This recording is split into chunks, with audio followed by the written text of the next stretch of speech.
My hands shook as I balanced the worn welcome mat in my grip, its frayed edges biting into my palm. For a moment I let its weight anchor me to the sidewalk, as if forcing me to accept that this was real. Annalise Quinn, reputed architect and CEO of Quinn Hospitality Group, was standing on the threshold of her childhood home, now a stranger's domain, evicted on a crisp spring morning by the one person she trusted above all, her sister. Our home had been a sanctuary once. Nestled on a quiet lane in the rolling hills of Oxfordshire, its pale stone walls had witnessed every laugh, every tear, every heated argument that shaped our bond. Sophie and I had been inseparable growing up, two halves of the same heart. But today, Sophie had decided our shared past was a liability. The padded file folder in her hand bore her cold signature across the eviction notice. Final notice: vacate premises immediately. I pressed my forehead to the door, feeling the chill of dawn seep through.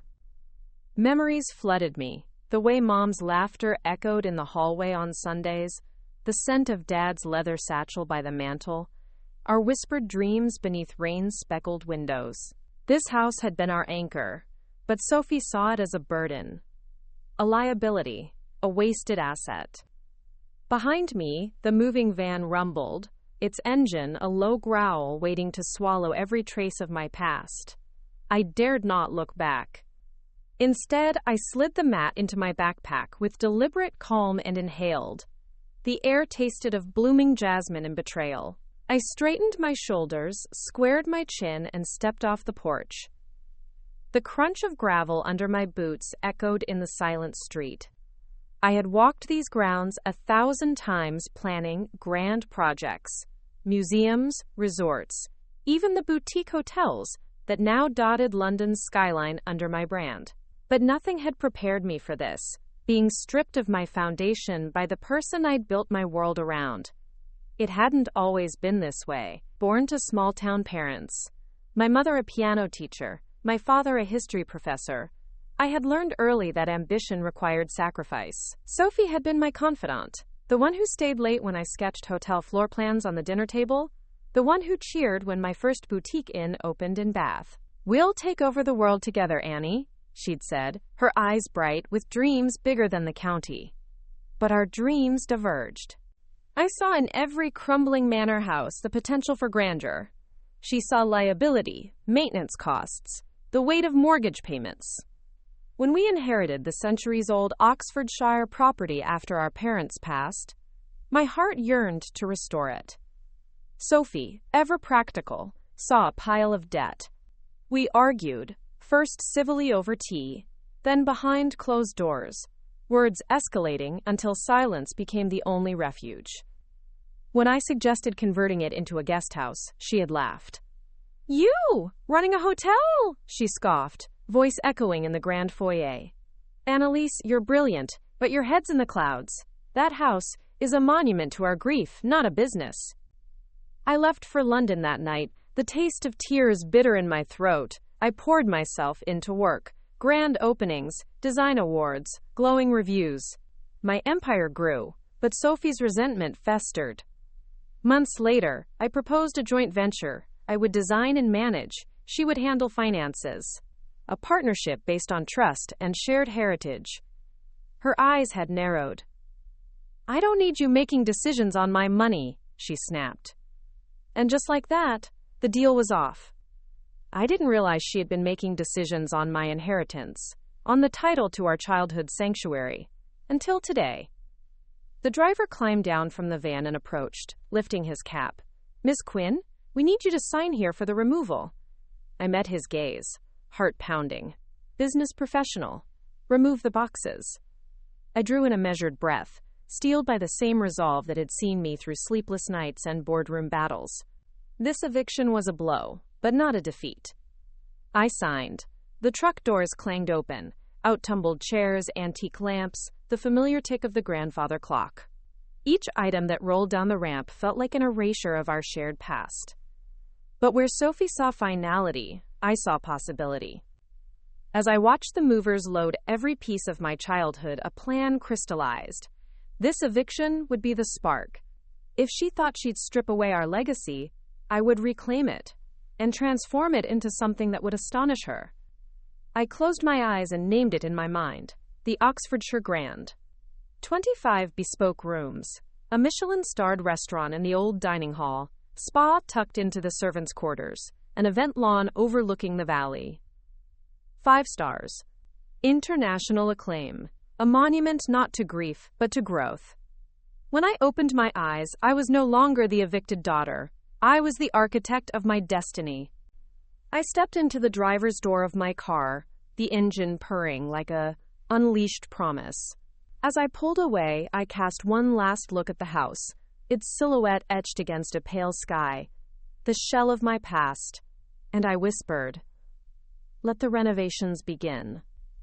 Before we jump back in, tell us where you're from. If this story moves you, please subscribe. Tomorrow, I have a special story for you. Let the renovations begin. Every vision needs a foundation, but even the grandest dreams start with the first swing of a hammer.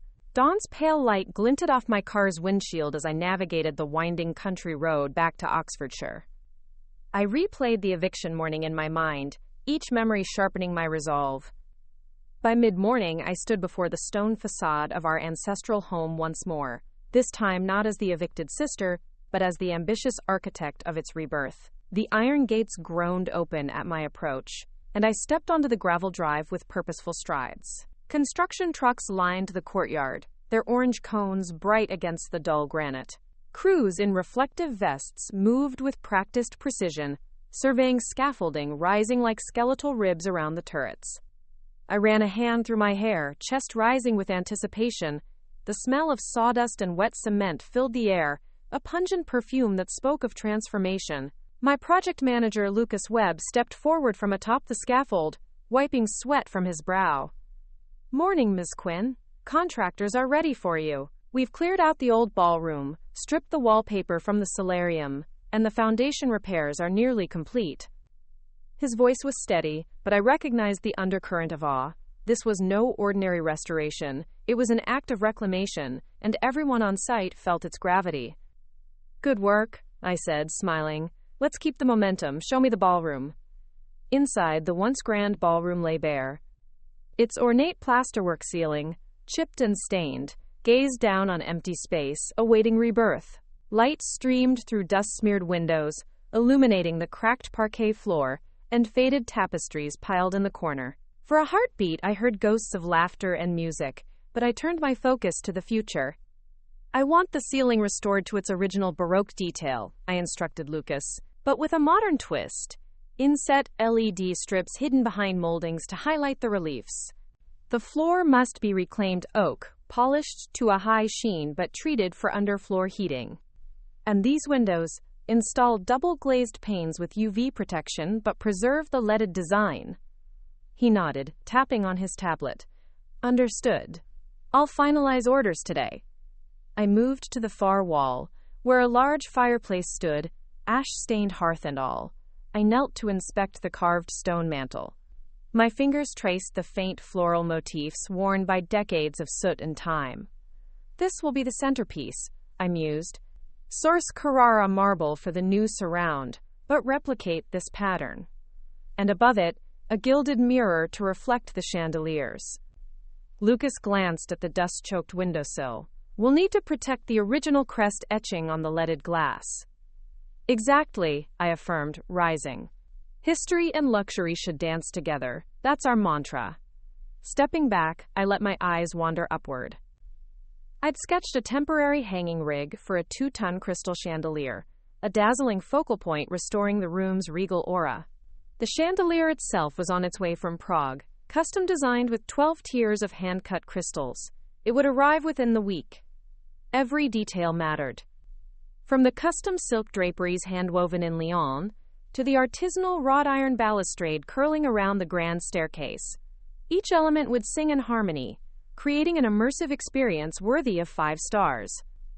I paced across the room, envisioning the inaugural gala, champagne flutes raised beneath majestic chandeliers, string quartets echoing off polished stones, guests clad in couture admiring the seamless blend of heritage and innovation.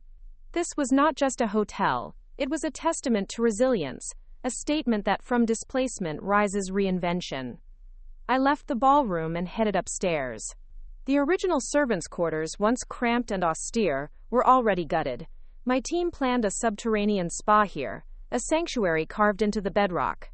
Hot springs water would be piped in from a newly tapped local well, flowing into mosaic-tiled therapy tubs, accented with lavender-scented steam. Adjacent treatment rooms would feature full-spectrum lighting to complement herbal therapies. I pictured weary travelers sinking into heated laps of marble, the cool stone underfoot offset by warm jets of water. Pure, healing luxury. As I walked the bare corridors, I paused at a small window overlooking the rose garden. It had been my mother's favorite spot. She would sit there for hours, composing melodies at the grand piano. The garden lay untamed now, wild roses clawing at weathered benches, ivy encroaching on the sundial. Yet in its chaos, I saw possibility. I'd preserve the sundial and benches focal art pieces, surrounding them with manicured hedges, gravel paths, and scented blooms, an oasis for afternoon tea and intimate gatherings. My phone buzzed, Sophie's name flashed on the screen. My heart clenched, but I didn't answer. Last I'd heard, she was in London, overseeing her hedge fund's Q2 report. We hadn't spoken since the eviction. I tapped away the call and focused on the tasks ahead. Emotions could wait. Deadlines could not. By noon, concrete trucks rumbled in. I donned a hard hat and descended into the cellars. The vault-like stone walls hummed with cool air. Workers were installing steel reinforcements and waterproof membranes. I peered at the rough-hewn walls and envisioned elegant wine cellars, oak racks illuminated by candle-style sconces. A private tasting room would open from here, offering vintages paired with local cheeses and charcuterie. I'd invite top sommeliers to curate the selection. This would set our hotel apart on the global stage. I emerged into daylight hours later, dust-coating my jeans. Sweat ran down my spine, but my eyes burned with exhilaration. We were building not only a hotel but a legend. Every screw turned, every stone laid, every blossom planted was a brick in the fortress of my ambition. As the sun dipped low, I climbed the grand staircase, pausing midway to look back through the open archway. Before me stretched the hallway's bare floorboards and scaffolding. Beyond, the ballroom's hollow shell. Behind me lay the past. Ahead, our metamorphosis. I whispered to the silent house, "Be patient. In 20 days this will sing." Day turned to dusk as I stood in the corridor, the last rays of light casting long shadows. The hush was broken by the distant rumble of machinery and the soft chatter of craftsmen at work. Somewhere in the dusk, an owl called, a solitary note of the wild reminding me of home. I forced a breath. Tomorrow, the masonry team would install the facade's new limestone panels. The budget had been tight, but investors believed in my vision. By next week, they'd see the first transformations. I tapped my phone and sent a brief text to Lucas. "Keep me posted. Great work today." Closing my eyes, I let the magnitude of our endeavor settle around me. This was more than a project. It was my proof that betrayal could birth triumph. My sister might have evicted me, but I was reclaiming every brick, every beam, every dream.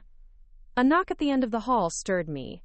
A junior designer approached with a tablet displaying the restored grand foyer's rendering. Alabaster walls, gold accents, a sweeping curving staircase. I gazed at the rendering and felt my chest swell. This vision would soon be reality. I pinched the bridge of my nose. The weight of responsibility pressed on me, but it was a weight I chose. "Show me the lighting plan," I said.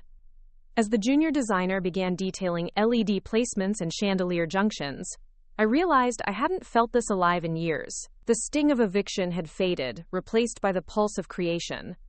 I glanced at the distant hilltops beyond the broken window panes. Tomorrow, we'd break ground on the Laurel's lawn, an outdoor event space that would host weddings and galas under the stars. This hotel would thrive. With every decision, every late-night call, every brick laid, I was rewriting our family's story. Sophie had taken our home, but she could not take our legacy. And as long as I drew breath, I would prove that rising from eviction was not defeat, but destiny. Destiny has a way of testing the boldest ambitions. By dawn's light, I was at the site, coffee in hand and determination coursing through my veins. The Laurel's lawn lay before me, a dusty expanse ringed by skeletal hedges. My plan was to transform this raw earth into an event oasis fit for royal celebrations. I traced the perimeter with my gaze. The topsoil had been enriched overnight. I could smell the faint sweetness of compost mingled with dew. The landscaping crew, led by Fiona Grant, an expert in historic gardens, awaited my direction. She greeted me with a smile that barely concealed her excitement. "Annalise, we've plotted the parterre patterns and sourced heirloom laurel varieties from Kent. The sprinkler system layout is ready for your approval." I knelt beside the marked earth, running a finger along the chalk line. My mind painted the scene. Labyrinthine hedges forming intimate nooks for VIP lounge areas, grand terraces descending in terraced tiers for banquet seating, and at the center, a circular stage under a retractable pavilion. Oil lanterns suspended from wrought iron arches would cast a golden glow after sunset. The laurel hedges should be 8 feet tall at maturity, I instructed, but install them as 2-meter saplings to allow for growth. Position the pergolas at equidistant intervals, leaving an arched walkway aligned north-south to frame the sunrise. Fiona nodded, tapping notes into her tablet. "Understood. For the pavilion, the engineers recommend a tensile fabric canopy, weatherproof and elegant. Should I proceed with the custom order from Milan?" "Yes," I affirmed. "And ensure the steel supports are powder-coated in a muted bronze to complement the facade's new limestone." As the sun climbed, I moved to the new guest wing. The construction team was installing the external windows. I peered inside, rooms framed in daylight, unlined walls revealing pipes and wiring. In each bedroom, I'd carved niches for bespoke bookcases, homage to our father's lifelong passion for literature. Guests would discover hardbound classics waiting on polished oak shelves. The bathrooms were my personal design triumph. Deep freestanding tubs carved from single blocks of marble overlooking private walled gardens. Each would feature underfloor heating and brass fixtures, an heirloom quality that contrasted modern efficiency. I stepped back as a window pane slid into place. Reflected in the glass was the sweeping curve of the new driveway, where I'd arranged for an antique fountain sculpted by a local artisan. Water would cascade in gentle tears over mossy stone, a nod to the estate's storied past. Suddenly, my phone buzzed with an incoming email. Subject, Sophie, meeting request. My pulse jumped. Could this be a peace offering? Or another power play? I hesitated, then opened it. "Annalisa? I'd like to discuss our arrangement. Call me." "Sophie." I stared at the message. My chest tightened. "Sophie. Seeking diplomacy? Or manipulating, as always?" I swiped left and deleted the email. I wouldn't be derailed by her games. My focus remained on revitalizing this property, and on proving that I could build something enduring. I pocketed my phone and turned to Lucas, who had just descended the scaffolding. "Check with the kitchen team about the courtyard cafe layout," I said. "I want a summer menu using herbs grown in our greenhouse. Unit deliveries arriving tomorrow morning." He nodded. "Understood." Focusing on flow from the indoor kitchen to the outdoor seating. Next, I moved to the greenhouse, a newly constructed glass pavilion at the estate's edge. Its curved roof allowed maximum sunlight. Inside, raised beds awaited planting. I'd insisted on hydroponic tables alongside soil beds. Guests could pick herbs for their meals under expert guidance. I crouched by the basil seedlings. Their leaves were vibrant green against the dark soil. Pinching off a tiny shoot, I inhaled its pungent aroma. This garden would serve our Michelin-starred restaurant, farm-to-table style, with chefs harvesting just steps away from the stoves. The afternoon passed in a blur. Meetings with structural engineers about the new spa's steam plumbing, taste tests for the signature lavender-infused soap in the guest bathrooms, and a review of the handcrafted headboards, reclaimed oak inlaid with mother-of-pearl designs echoing our family crest. By evening, I found myself in the great hall, now partially restored. Walls were primed in a muted cream. Dust motes drifted in the lamplight. A lone worker replaced a broken floor tile, kneeling in the vast emptiness. Watching him work, I felt both humble and invincible. This space, once hollow, would soon resonate with the footsteps and laughter of travelers. As dusk fell, I walked the perimeter again. Lanterns had been installed along the drive, their warm glow beckoning like guiding stars. I imagined the ribbon-cutting ceremony, dignitaries and investors milling in tailored suits and gowns, champagne and flutes etched with the Quinn monogram, applause echoing as my sister, invited or not, watched from the side. I reached the ivy-draped back door where Mom used to greet me with fresh-baked scones. I paused, resting my hand against the stone. I closed my eyes and let the day's events wash over me. The seedlings in the greenhouse, the echoing hall, the newly laid lawn, each piece falling into place like a symphony.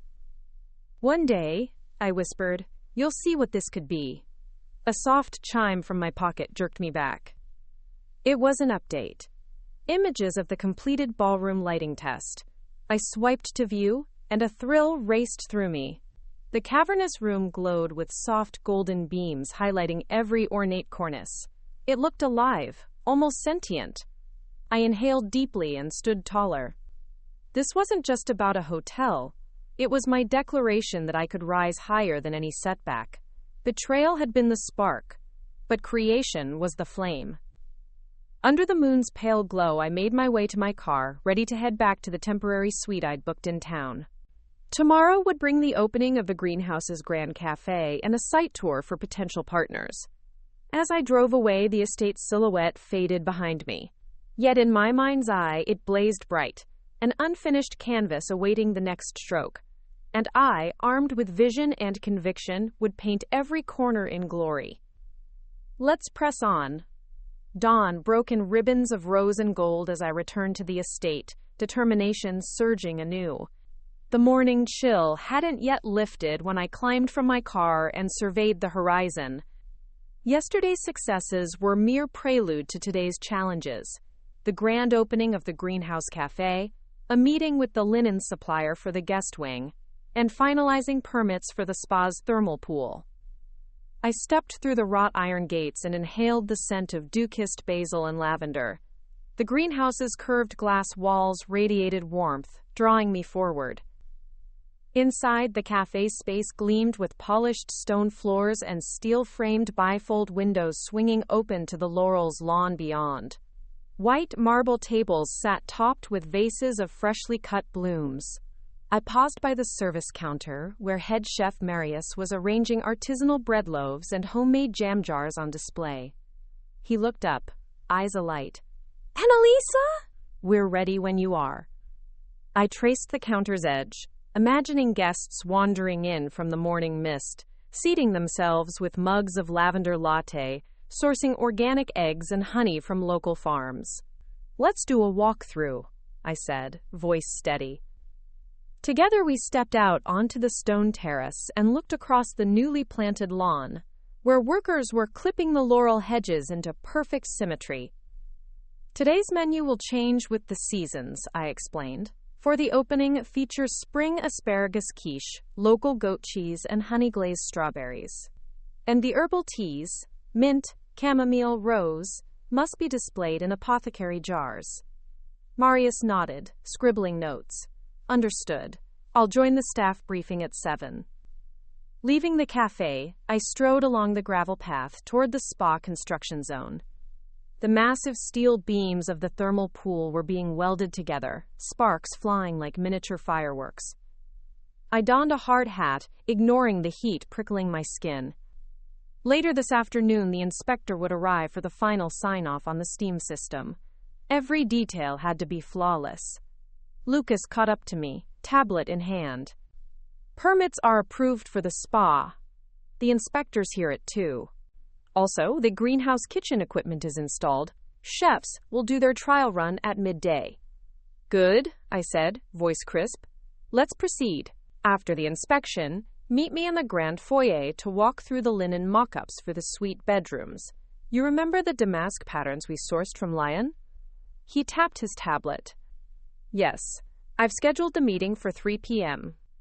As we walked, I reflected on how far we'd come, from eviction to orchestrating a multifaceted luxury estate in mere weeks. Each successful milestone was a victory over doubt, both mine and my sister's. A sudden clang echoed from the renovation site, and I spun toward the sound. A section of the mezzanine balcony had shifted during the floor installation. Temporary supports had buckled under the weight of scaffolding. My heart thudded as workers scrambled to stabilize the structure. "Kelsey," I barked, spotting the floor supervisor. "Shut down work immediately. Safety first. We'll reinforce the supports before proceeding." Within minutes, the area was cordoned off. Engineers conferred over blueprints, calculating load capacities and suggesting steel reinforcement instead of the planned timber beams. My mind raced. Budget and timeline hung in delicate balance. I signaled Lucas. "Approve the steel reinforcements. Safety overrides aesthetic every time. Inform investors of the minor delay." He hesitated, weighing cost implications. I met his gaze. "We cannot compromise quality. Send a summary email now. I'll oversee the revisions." Minutes later, the initial panic subsided. Plans were redrawn, materials ordered, and the site prepared for the upgrade. I breathed out, tension easing. Disasters were inevitable. Resilience was a choice. By noon, I found myself once more at the Greenhouse Cafe. The morning walkthrough had gone smoothly, and now a small gathering of invited journalists milled about, cameras ready. I smoothed my blazer and stepped to the head of the terrace, cupping the microphone. "Welcome to the Oxfordshire Grange Garden Cafe," I began, voice calm but impassioned. "Here, we combine sustainable farm-to-table cuisine with the storied beauty of this estate's historic grounds. Each ingredient you taste was carefully cultivated within these walls.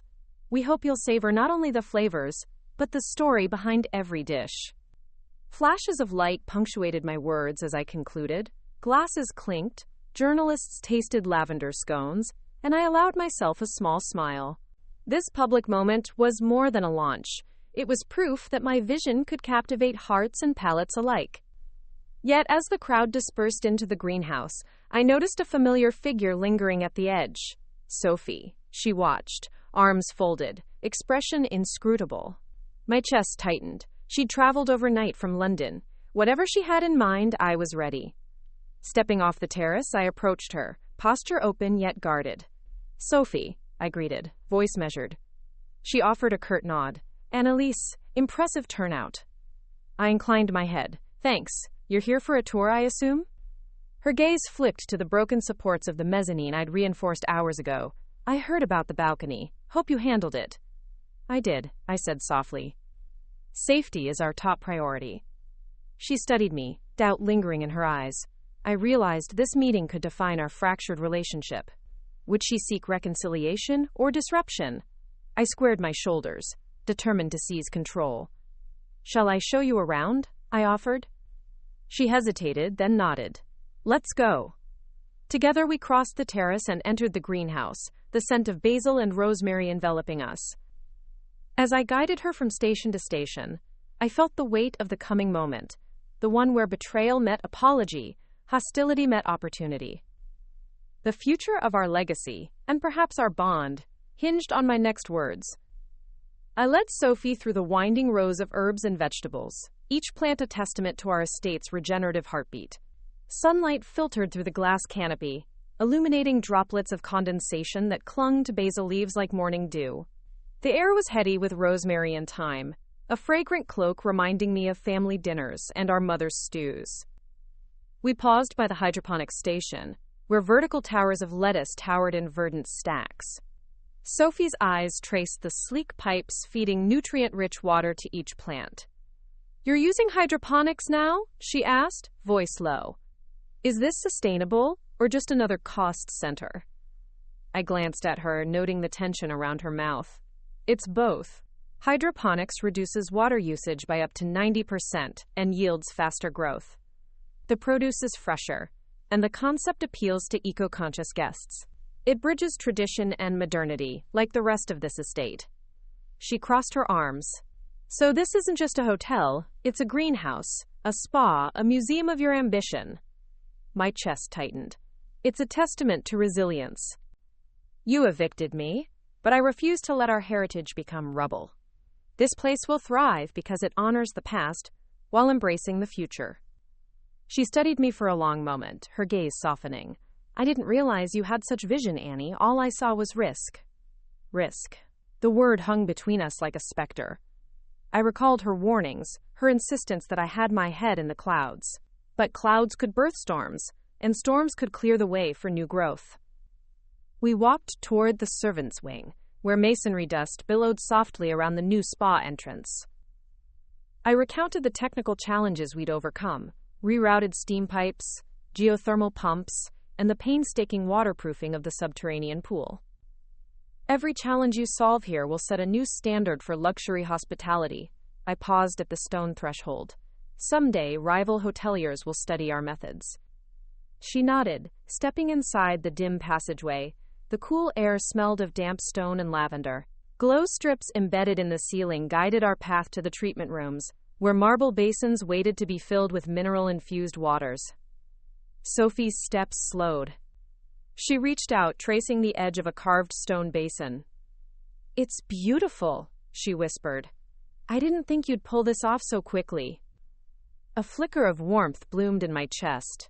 Everything you see is the result of months of coordination and sleepless nights. But tomorrow, the celebrity chef arrives to finalize the restaurant menu, and we'll host our first investor gala next week. The clock never stops. She turned to face me, eyes earnest. "Annie, I want to help. Let's figure this out together. Plus, this story took us a long time. If you like it, subscribe. Now, back to the story." Her words hung like a fragile bridge between our fractured past and the promise of collaboration. Yet I hesitated. Trust, once broken, could not be mended overnight. I gestured toward the corridor. "Show me your plan for the grand ballroom layout, Sophie. Let's see how your financial genius shapes this vision." She unfurled a roll of blueprints, her skilled fingers smoothing the heavy paper. As she articulated cost projections and revenue forecasts, I saw her passion ignite, the same spark that had once drawn me into partnership. But the tension returned when she paused at the gala's budget. "Your centerpiece chandelier alone is £50,000.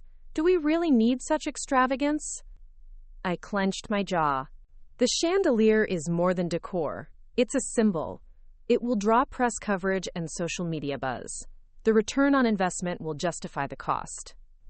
Her lips pressed into a thin line. She plotted revisions and discount codes. I countered with marketing data and guest experience metrics. Back and forth, we sparred atop that foundation of stone and ambition. The corridor light flickered overhead as our voices rose in measured intensity. The walls absorbed our arguments, ancient stone witnessing the collision of sisters turned competitors. Finally, Sophie snapped the blueprints closed. "Fine, but I want cost controls on the landscaping maintenance. Those laurel hedges will require constant upkeep." "Agreed," I said through tight lips. "We'll set performance metrics and regular reviews." We stood in silence, the cavernous passage echoing with our unspoken history.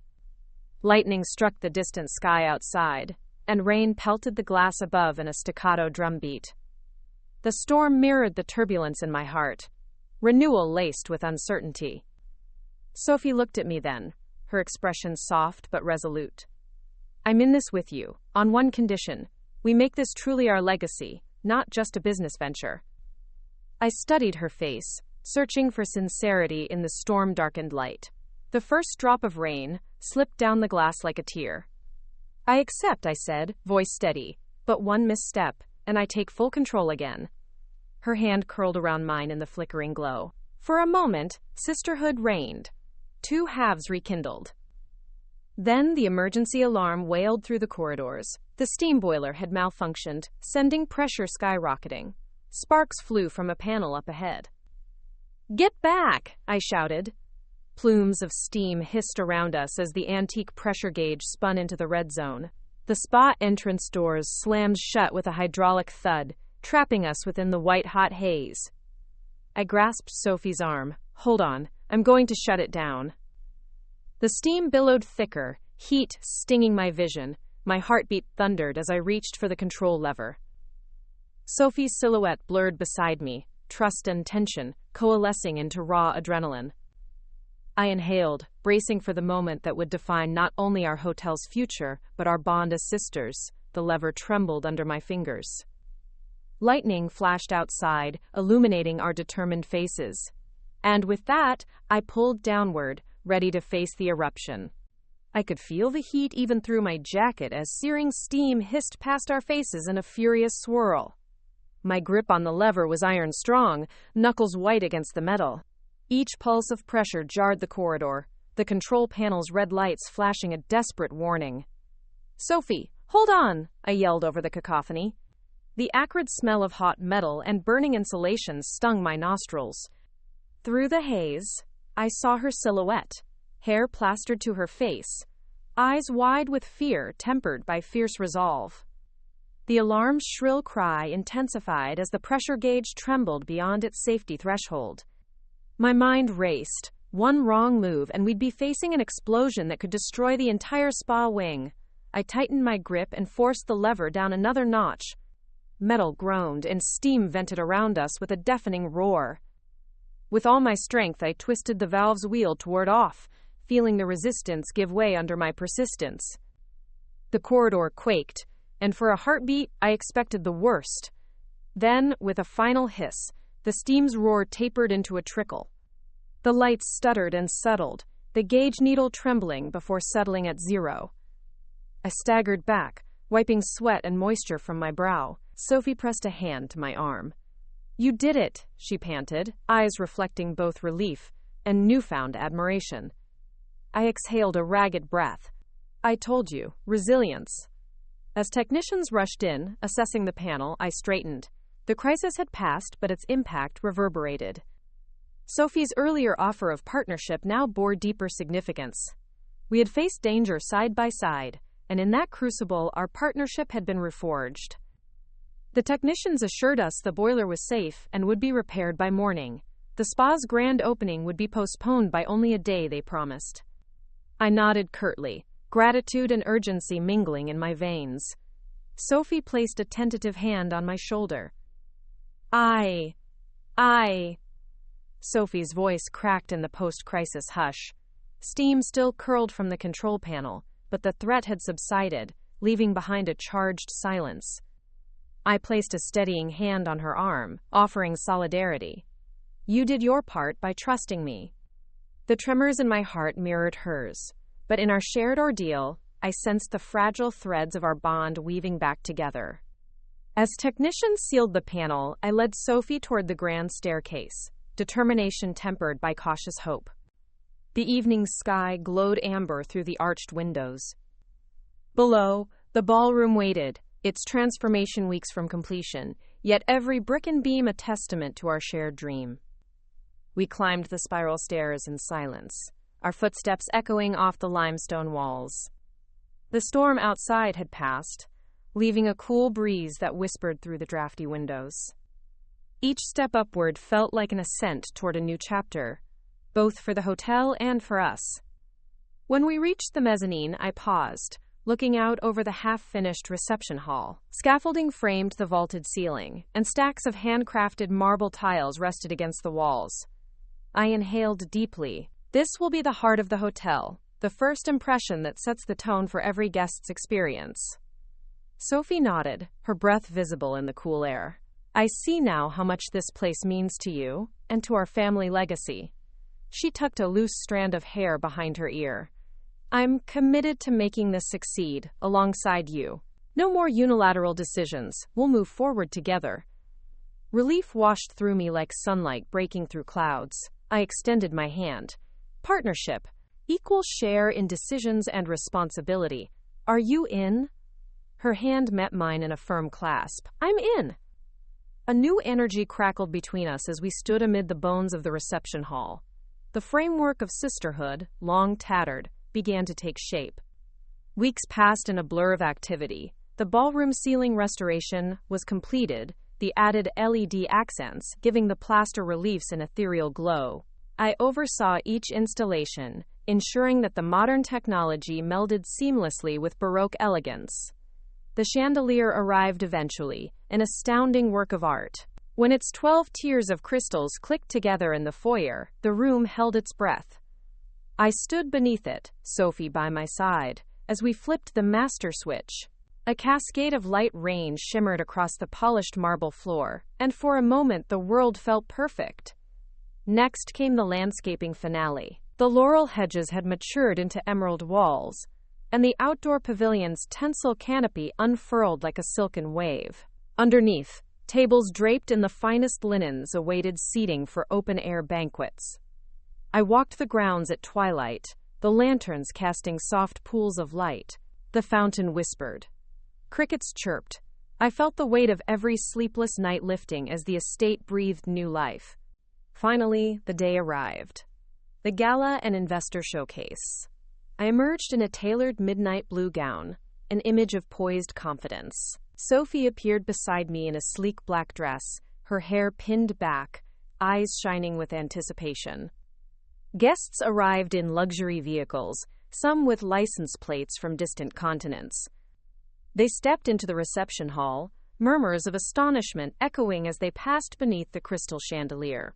Waitstaff offered champagne and canapés as the string quartet began tuning in the mezzanine.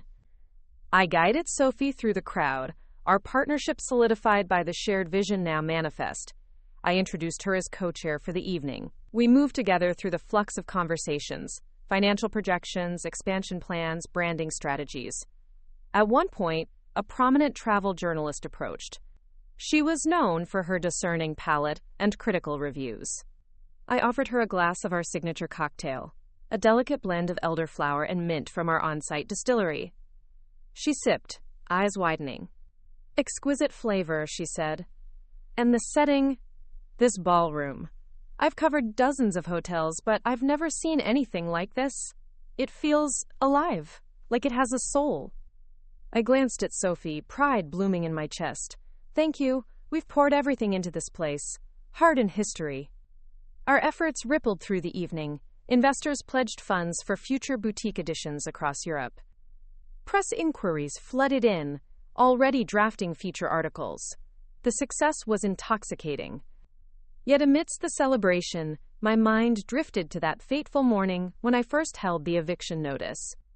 The pain of betrayal had been fierce, but it had propelled me to build something greater.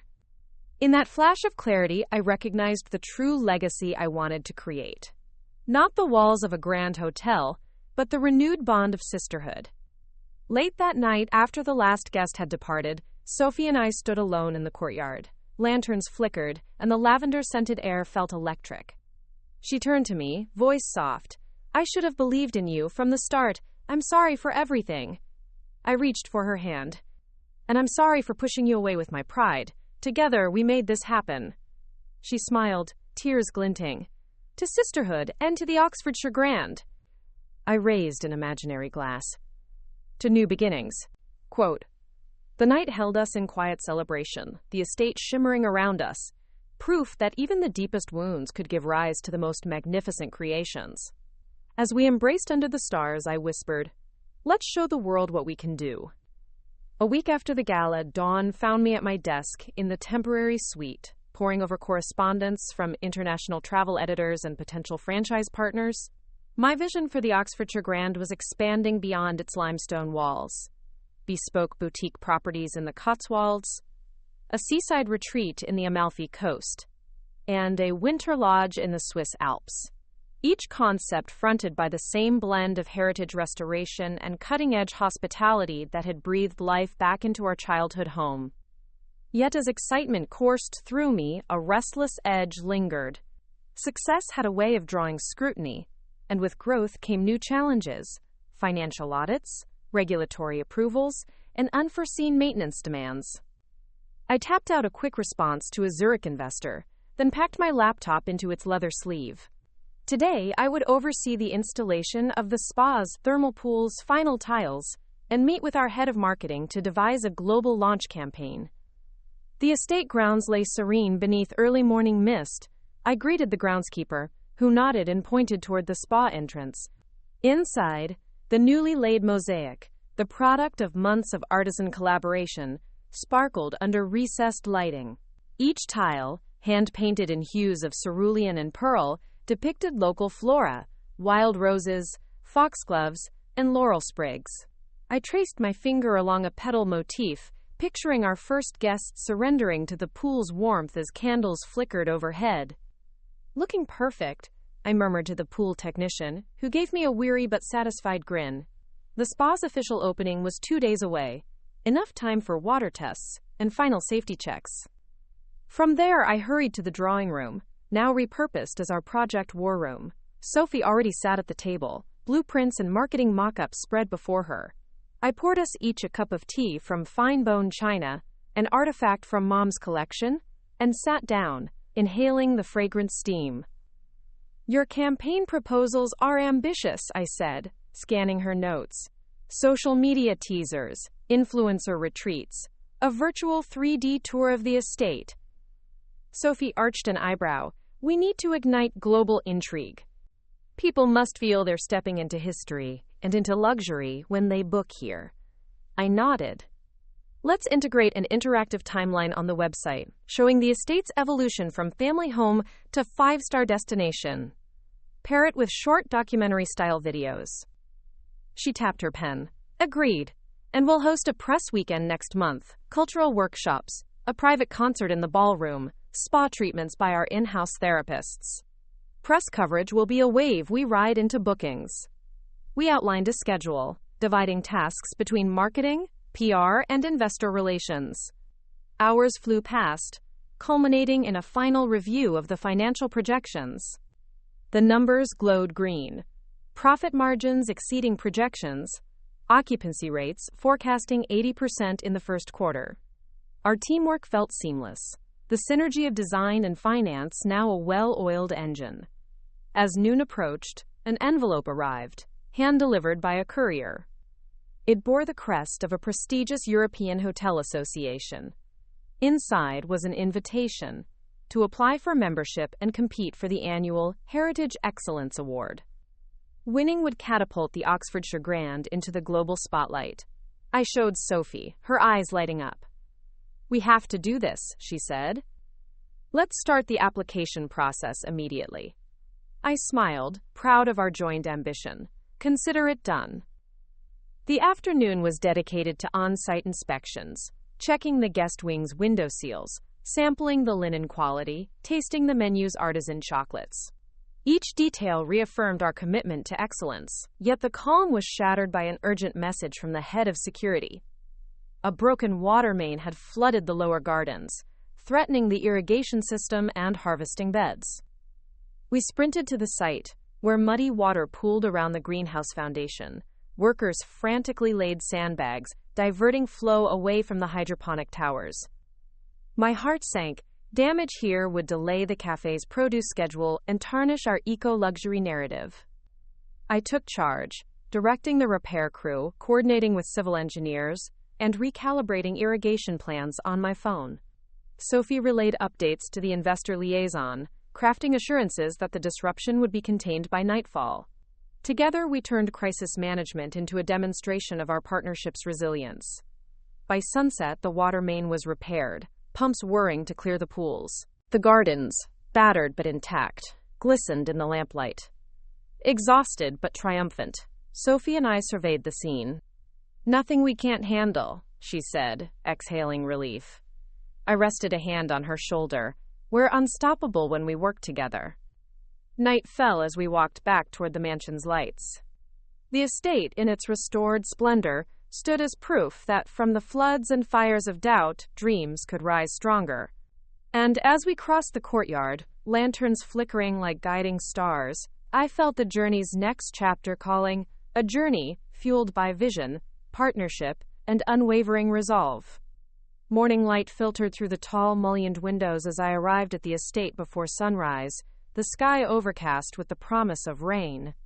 Despite the late-night flood crisis, the grounds looked serene, dew sparkling on grass blades, the hedges trimmed to perfection, and the greenhouse aglow with soft interior lights. I paused at the front drive, inhaling the crisp air, the scent of wet earth mingling with cut lavender. Today's agenda was monumental, a site visit by the European Heritage Inspectors, who would grant us provisional approval for the Heritage Excellence Award. Their judgment could elevate the Oxfordshire Grand to legend status. I felt the familiar flutter of excitement laced with nerves. I was greeted at the gate by Inspector Marlowe, an austere figure in a tailored gray suit, notebook in hand. Behind him, 2 aides scanned the facade critically. I extended a hand, voice steady despite the stakes. "Welcome to the Oxfordshire Grand." He studied me, lips pressed into a thin line. "Ms. Quinn, we've heard much." He flipped open his notebook. "Shall we begin?" I led them to the reception hall, the centerpiece under the chandelier's glow. Light refracted into rainbows on the marble floor, and the inspectors murmured appreciatively. Marlowe tapped the chandelier's lowest crystal. "This is remarkable craftsmanship." I guided them under the fixture, then into the ballroom, where the restored plaster ceiling gleamed. They ran their hands along the moldings, paused at LED strips, and exchanged nods. I explained the restoration process, pointing to before and after photographs on a mounted display. Their eyes flicked between the images and the overhead fixtures, weighing authenticity versus innovation. We moved through the estate room by room, the library lined with curated classics, the spa's mosaic pool, the greenhouse cafe, and finally, the Laurel's lawn. At each stop, I recounted the logistics, budgets, and local partnerships that underpinned our work. Marlowe's aides scribbled notes. He remained mostly silent, a hawk-eyed judge. When we reached the underground wine cellar, he paused, swirling a sample from a local vineyard. He inhaled the bouquet, then sipped, his eyes lit. "The synergy of place and produce is extraordinary," he admitted. I allowed myself a small smile. We emerged from the cellar to find Sophie waiting, arms folded. She greeted them as co-chair and financial steward, guiding the conversation toward our sustainable finance model and philanthropy to local heritage trusts. By noon, the inspection concluded. Back at my temporary office, Sophie and I shared tea in a fragile moment of calm. "It went well," she said, stirring sugar. Their notes were mostly positive. Some minor suggestions on historical context interpretation. "Excellent," I replied. "We'll address those this afternoon, but in 2 days we'll host our press weekend. Are you ready?" She set the teacup down with a determined nod. "Completely." The following morning, the first wave of journalists and influencers arrived. I stood at the greenhouse entrance as camera crews captured my walk through the aromatic aisles. I answered questions about sustainability, heritage, and guest experience. Flashes popped as I held a sprig of mint, explaining hydroponic methods. From there, I guided them to the spa, where models reclined in steam rooms, towels monogrammed with the hotel crest. Then to the ballroom, where they admired the restored plaster and twinkling LEDs. Each reaction, wide-eyed amazement, whispered compliments, was the validation of countless sleepless nights. As the press tour concluded in the library's reading nook, I announced a surprise, a short chamber concert by a renowned string quartet. The musicians filed in, their bows poised above polished instruments. I watched as the first note resonated off the vaulted ceiling, turning stone to vessel for soaring melodies. In the audience, Sophie leaned in. "Annie, this was brilliant." I exhaled relief and pride. We did it together. Evening descended as guests lingered over wine in the courtyard, fairy lights twinkling like stars. I thanked each attendee before slipping away to the balcony above, looking out over the estate. The rhythmic pulse of live jazz floated up from below, mingling with the rustle of leaves. For a moment, the world seemed perfect. Yet beyond the hedges, dark clouds gathered, the promise of a storm. I pressed a hand to the railing. Challenges would persist. Hotels, like dreams, required constant tending. But as long as vision and partnership guided me, I could weather any storm. I turned and rejoined the gathering, stepping into the warm glow of celebration. The path from eviction to acclaim had been perilous. Yet here, amidst applause and laughter, I knew the journey had only just begun. The celebration's echoes still lingered as dawn light fractured through the plantation shutters, painting the temporary suite in pale golds. The Oxfordshire Grand felt suspended in possibility. Every chamber, every hearth, every manicured garden poised to greet a world hungry for stories. Yet, as I dressed in a tailored cream suit, my mind raced ahead to the next frontier, expanding our boutique concept overseas. The morning was crisp as I arrived at the drawing room turned operations center. Sophie sat at the conference table, poring over feasibility studies for potential sites in Provence and the Cotswolds. Maps were spread before her, pins marking ancient chateaux and rolling estates. She looked up, eyes bright with shared ambition. Our guest surveys indicate a 65% preference for European cultural immersion packages. Provence could be a perfect fit. I nodded. Let's schedule exploratory trips next month.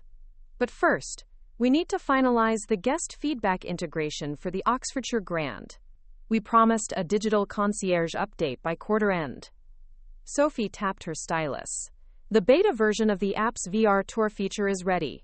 I've arranged for a testing group from our loyalty members to trial it this afternoon. I smiled. Blending centuries-old stone with cutting-edge tech was our signature. Excellent. We'll gather their data, refine the interface, and roll out the update alongside our marketing blitz. Our morning progressed in rapid-fire meetings, reviewing the VR mockups, aligning the IT team on UX adjustments, mapping guest experience journeys for spa packages, and approving custom scent profiles for each room: English lavender for the Laurels suites, bergamot and oak moss for the ballroom wing. By midday, a shuttle van carried us across the estate to the Greenhouse Cafe, where a selection of loyalty members gathered. Small clusters of test users sampled lavender-infused tea and spoke into tablets, providing feedback as they navigated the VR headsets. Their reactions, odd gasps at the virtual ballroom, curious smiles at the 360-degree spa tour, filled me with pride. One guest, a technology columnist, removed his headset and declared, "This is the future of hospitality marketing. It's immersive, emotional, and makes me want to book my next stay immediately." He tapped his tablet, experience rated 10 out of 10. His words promised powerful PR. As the test concluded, Sophie and I exchanged a satisfied look. Data shows 92% user satisfaction, she announced. We'll finalize the UI tweaks tomorrow and schedule the full launch for our website. I nodded. Let's also prepare a press release for the innovation. Headline: The Oxfordshire Grand unveils next-gen virtual concierge experience. Work continued until late afternoon when an urgent alert pinged on my phone. Regulatory changes in the Cotswolds region required additional environmental impact assessments for new hospitality builds. The window for site acquisition was narrowing. I frowned and tapped open the memo. New water usage limitations, wildlife habitat surveys, and stricter heritage building codes. Our planned purchase near Bath would require months of approval. Sophie joined me at the war room. This could derail our expansion timeline, she observed. I drew a steady breath. We adapt. Let's pivot to Provence first. No heritage restrictions there, but we'll still honor the local vernacular. Meanwhile, we'll engage consultants to fast-track the Cotswolds permits.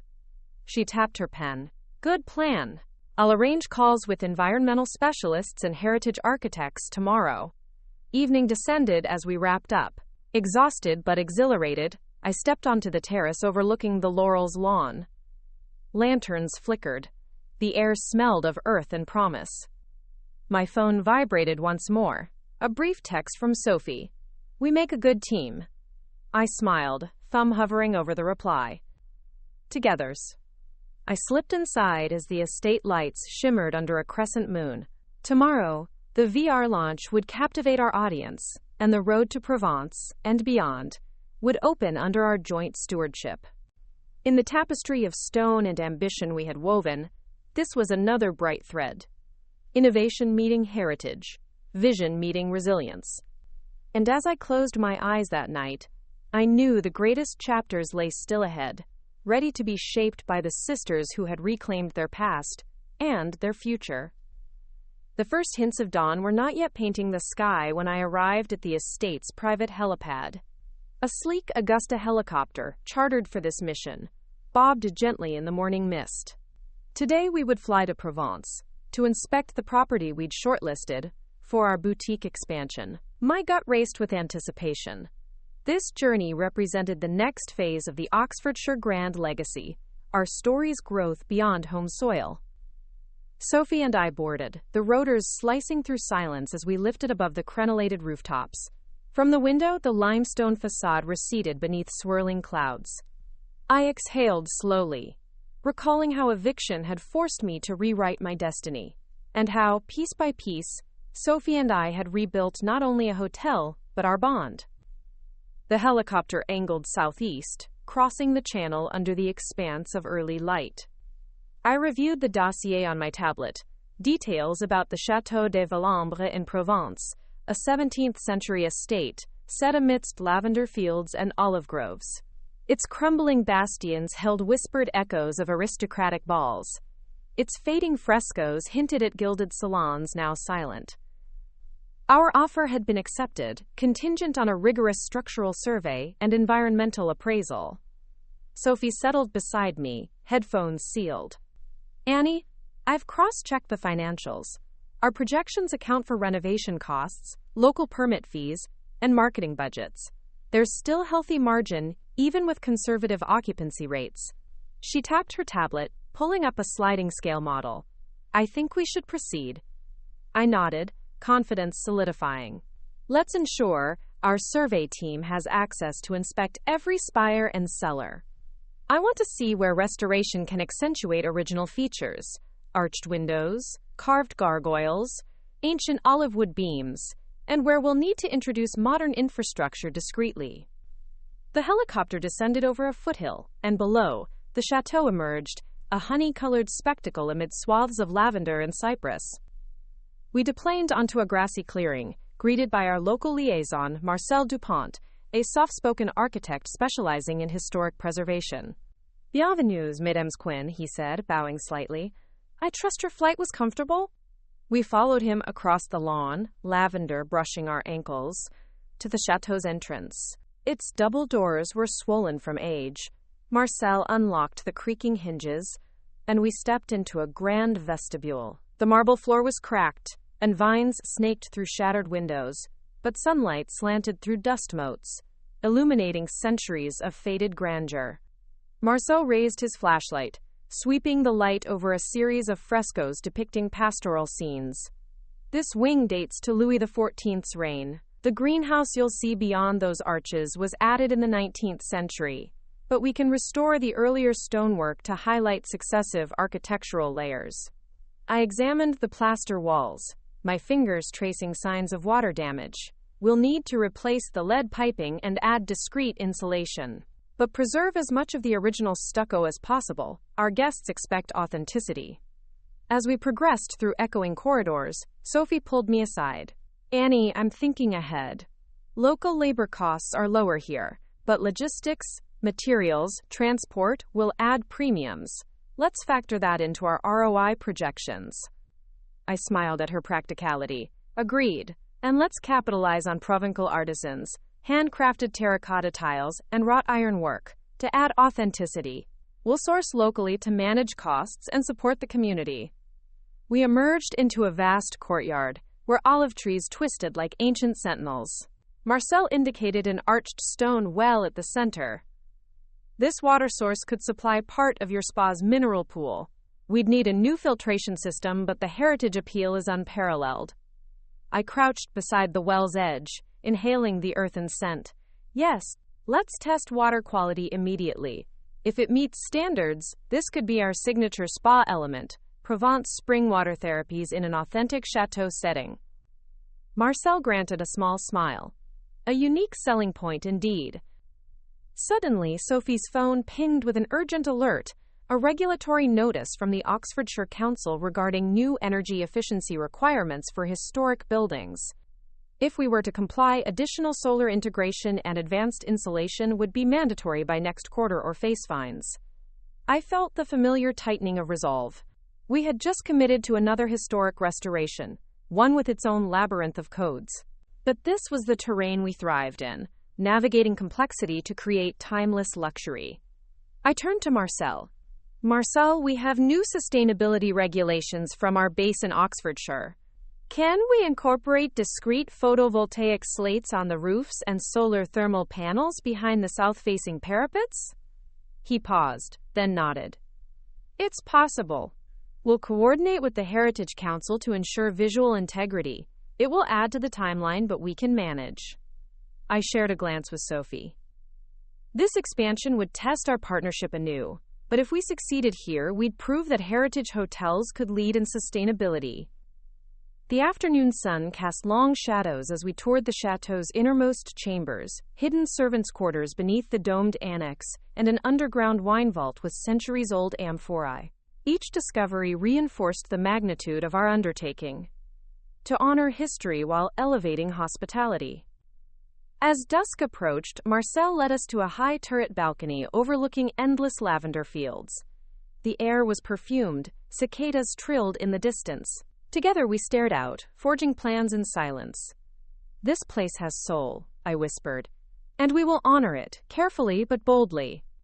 Sophie's hand closed around mine. To new chapters, she said softly. I nodded, gazing at the horizon where sun and sky met. To our legacy. Below us, the wheels of renovation were already in motion. Engineers setting up laser scanners inside the Great Hall, and local craftsmen sketching plans for woodwork restoration. Beyond the lavender fields, bathed in golden light, the chateau waited, ready to become the next jewel in the Quinn hospitality crown.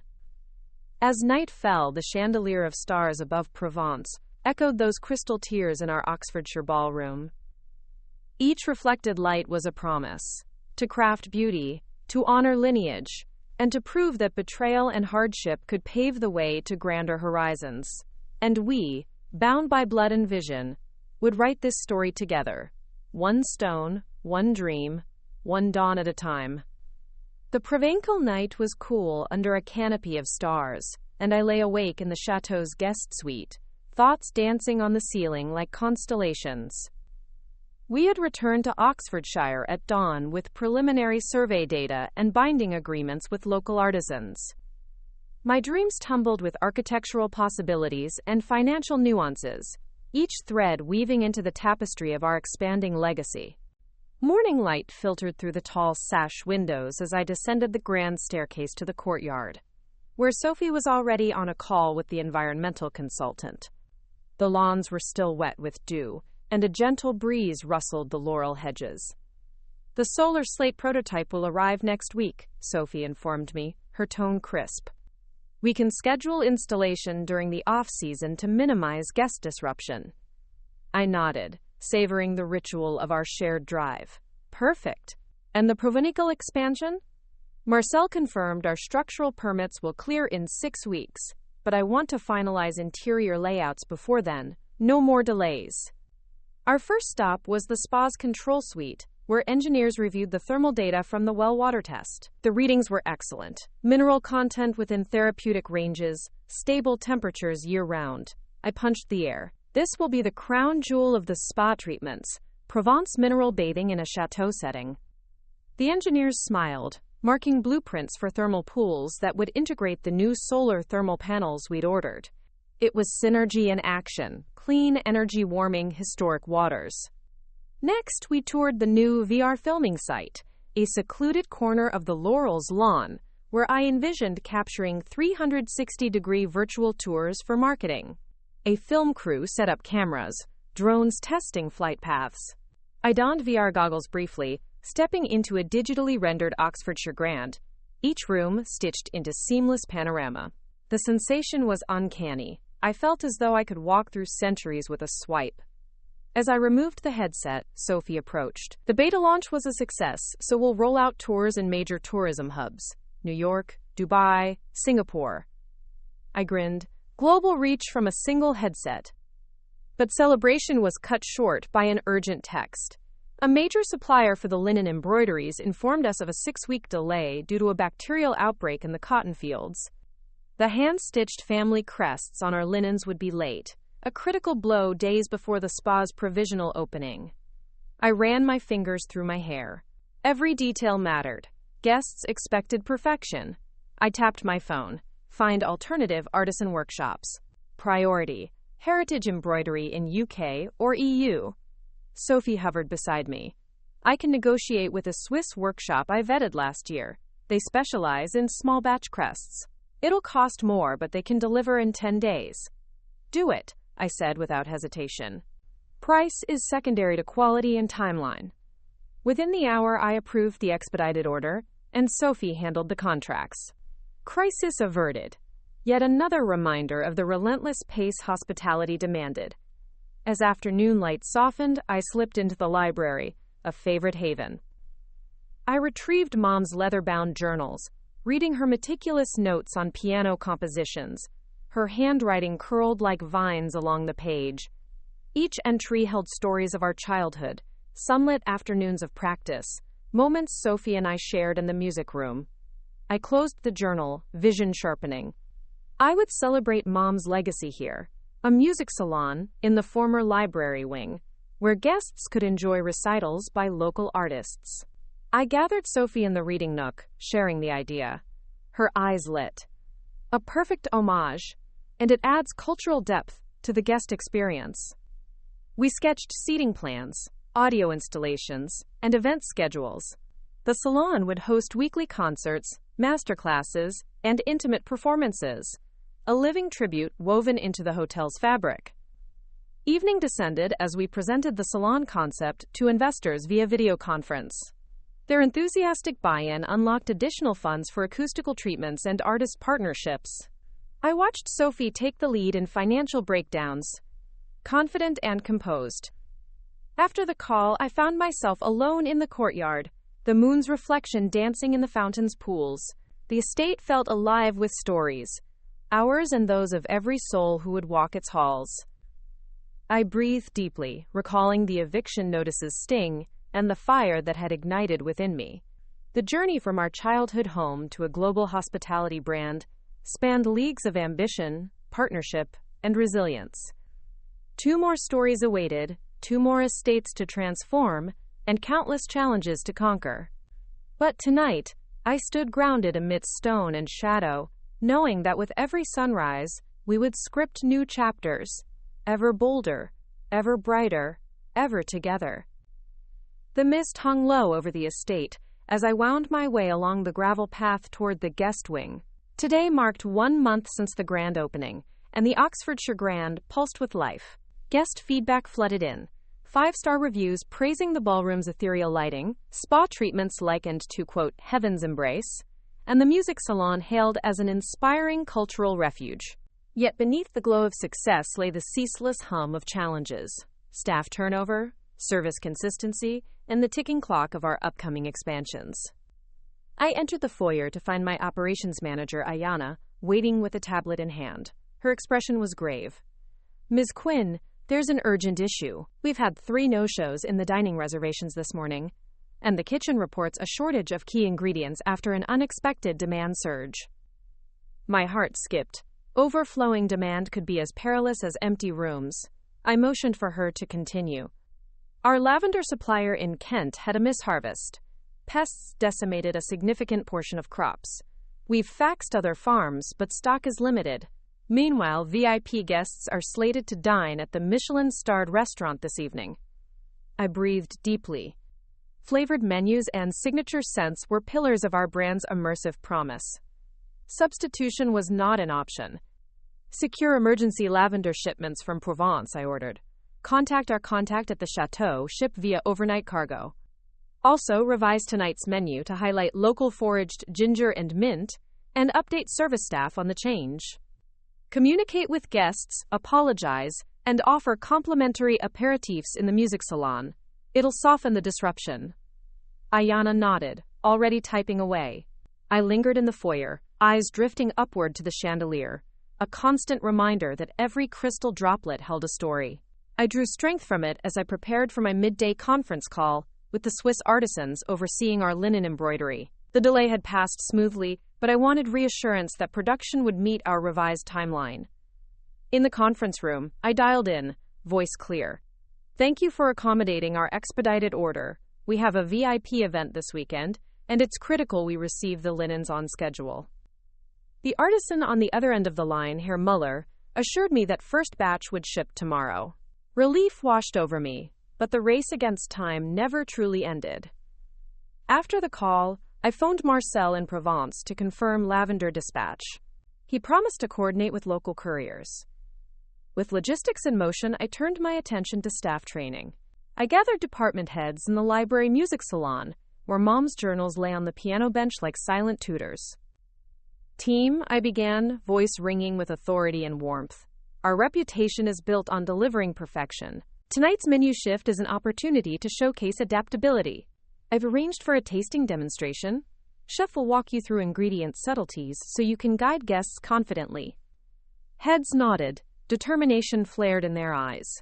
We rehearsed the revised menu, and I observed as servers practiced their new scripts, weaving stories about local mint's refreshing zest and the healing warmth of ginger-infused broths.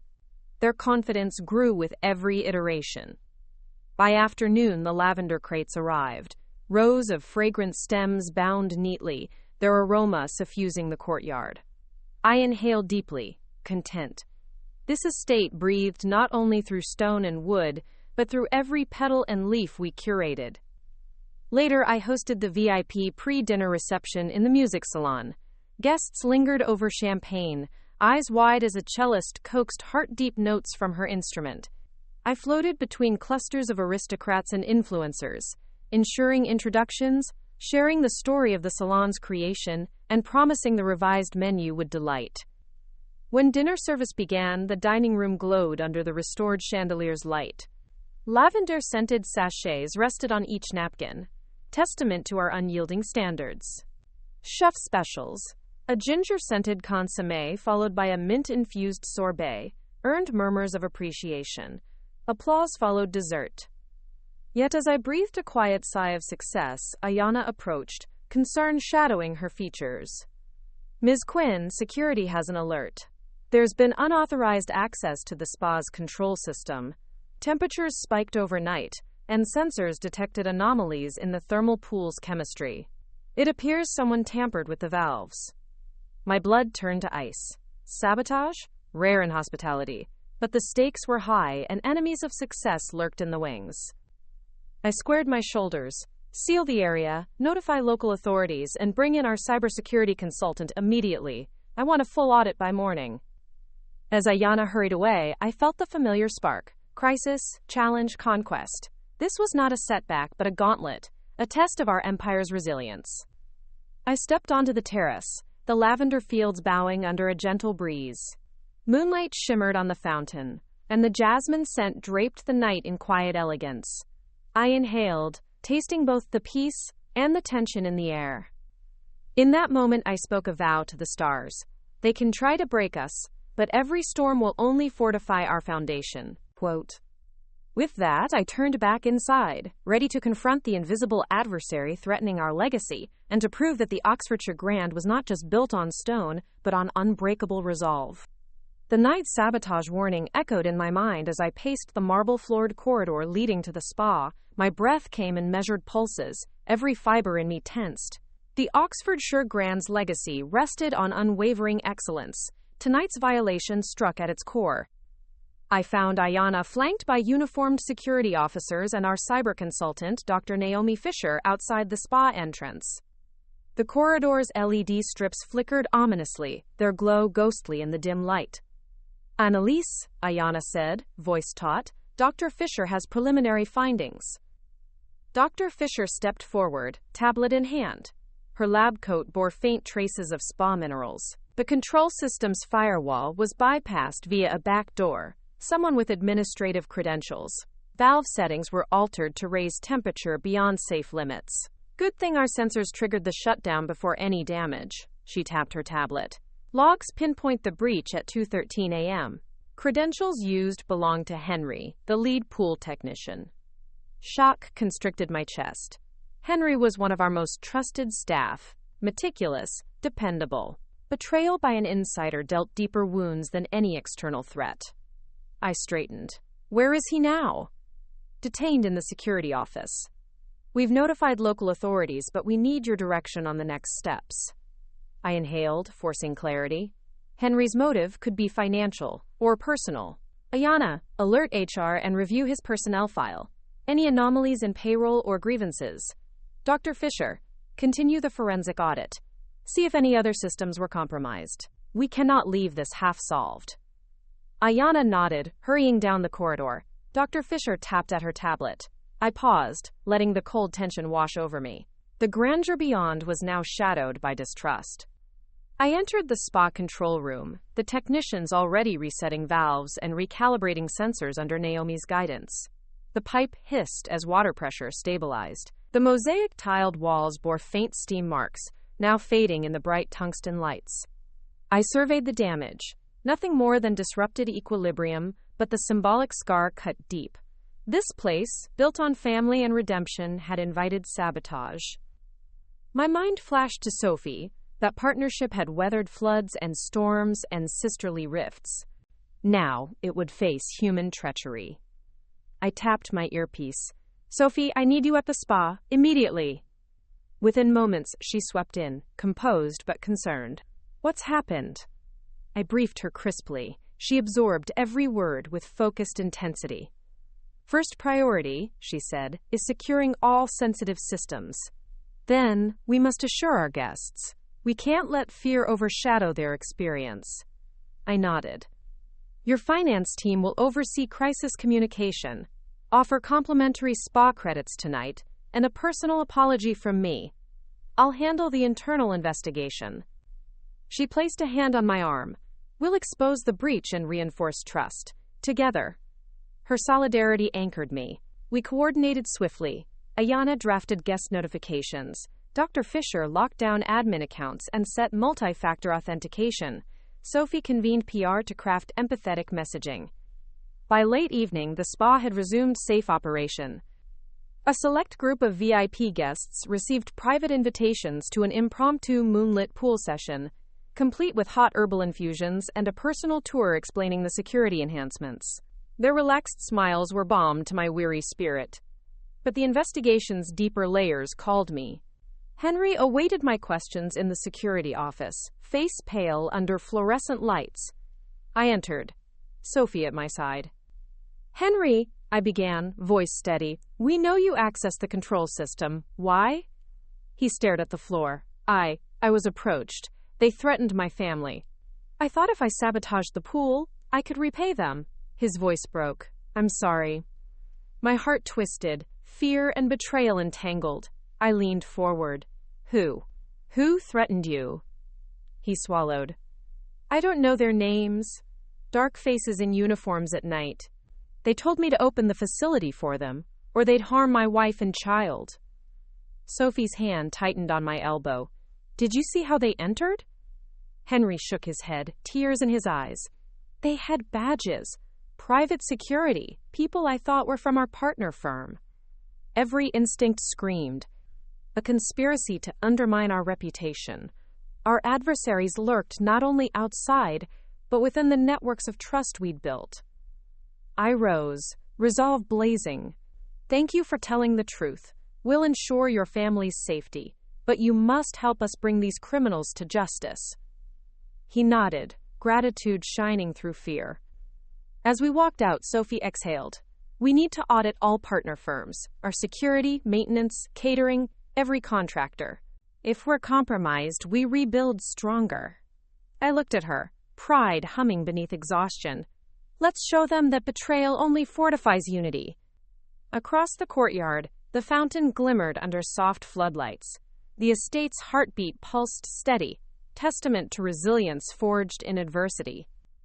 Tomorrow, we'd rally our team, shore up vulnerabilities, and fortify every corner of this grand venture. And in the echoing halls of the Oxfordshire Grand, every betrayal would be met with unbreakable resolve because we were more than architects and hoteliers. We were sisters, partners, and guardians of a legacy that no darkness could dim. The dawn sun painted the limestone facade in soft apricot hues as I stepped out onto the courtyard, resolve firming with each breath. The sabotage had been a brutal reminder that ambition drew both supporters and adversaries. Yet adversity also forged unity, and Sophie and I were a testament to how threats could galvanize rather than fracture. Today we enacted our comprehensive security overhaul launch. Department heads assembled in the grand ballroom, still resplendent beneath its crystal chandelier, with Lucas, Ayana, and Dr. Fisher standing beside me at the head table. The room's hush felt charged, anticipation crackling like electricity. I raised a hand and cleared my throat. Team, we stand at a crossroads. Last night's security breach challenged our trust and tested our resilience, but it also gave us clarity. Where there was vulnerability, we will build strength. Starting today, we unveil a multi-layered security and guest experience protocol, setting new industry standards. Applause rippled through the room, faces reflecting both respect and renewed commitment. Sophie stepped forward, voice clear and authoritative. First, our access control.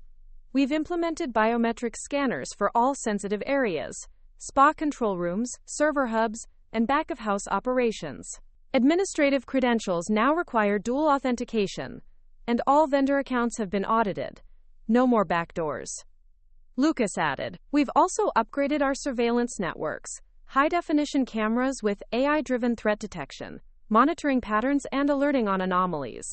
Coupled with 24/7 on-site security patrols, we're fortifying every corridor. Dr. Fisher outlined the cybersecurity arm. We're deploying end-to-end encryption on every data stream, guest bookings, internal communications, even our VR concierge platform. Regular penetration tests will simulate attacks to keep us one step ahead. I watched staff's determined nods and pressed onward. Second, guest experience enhancements.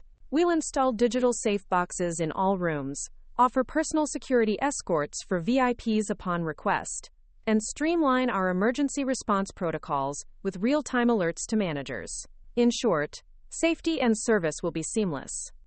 The session continued, HR protocols updated with confidential whistleblower channels, supply chain partnerships reviewed to ensure compliance and integrity. Every initiative underscored a message: protection through innovation and collaboration. Later, I retreated to the music salon, where Mom's journals rested atop the piano bench.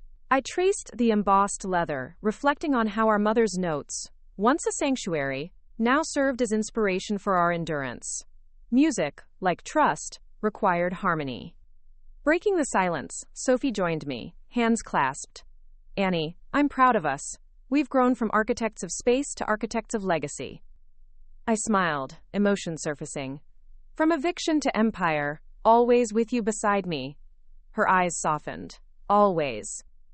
A sudden ping from my phone snapped me back. A notification that our VR concierge update had launched successfully, with user ratings at 4.9 stars. The digital realm embraced us as fervently as the physical.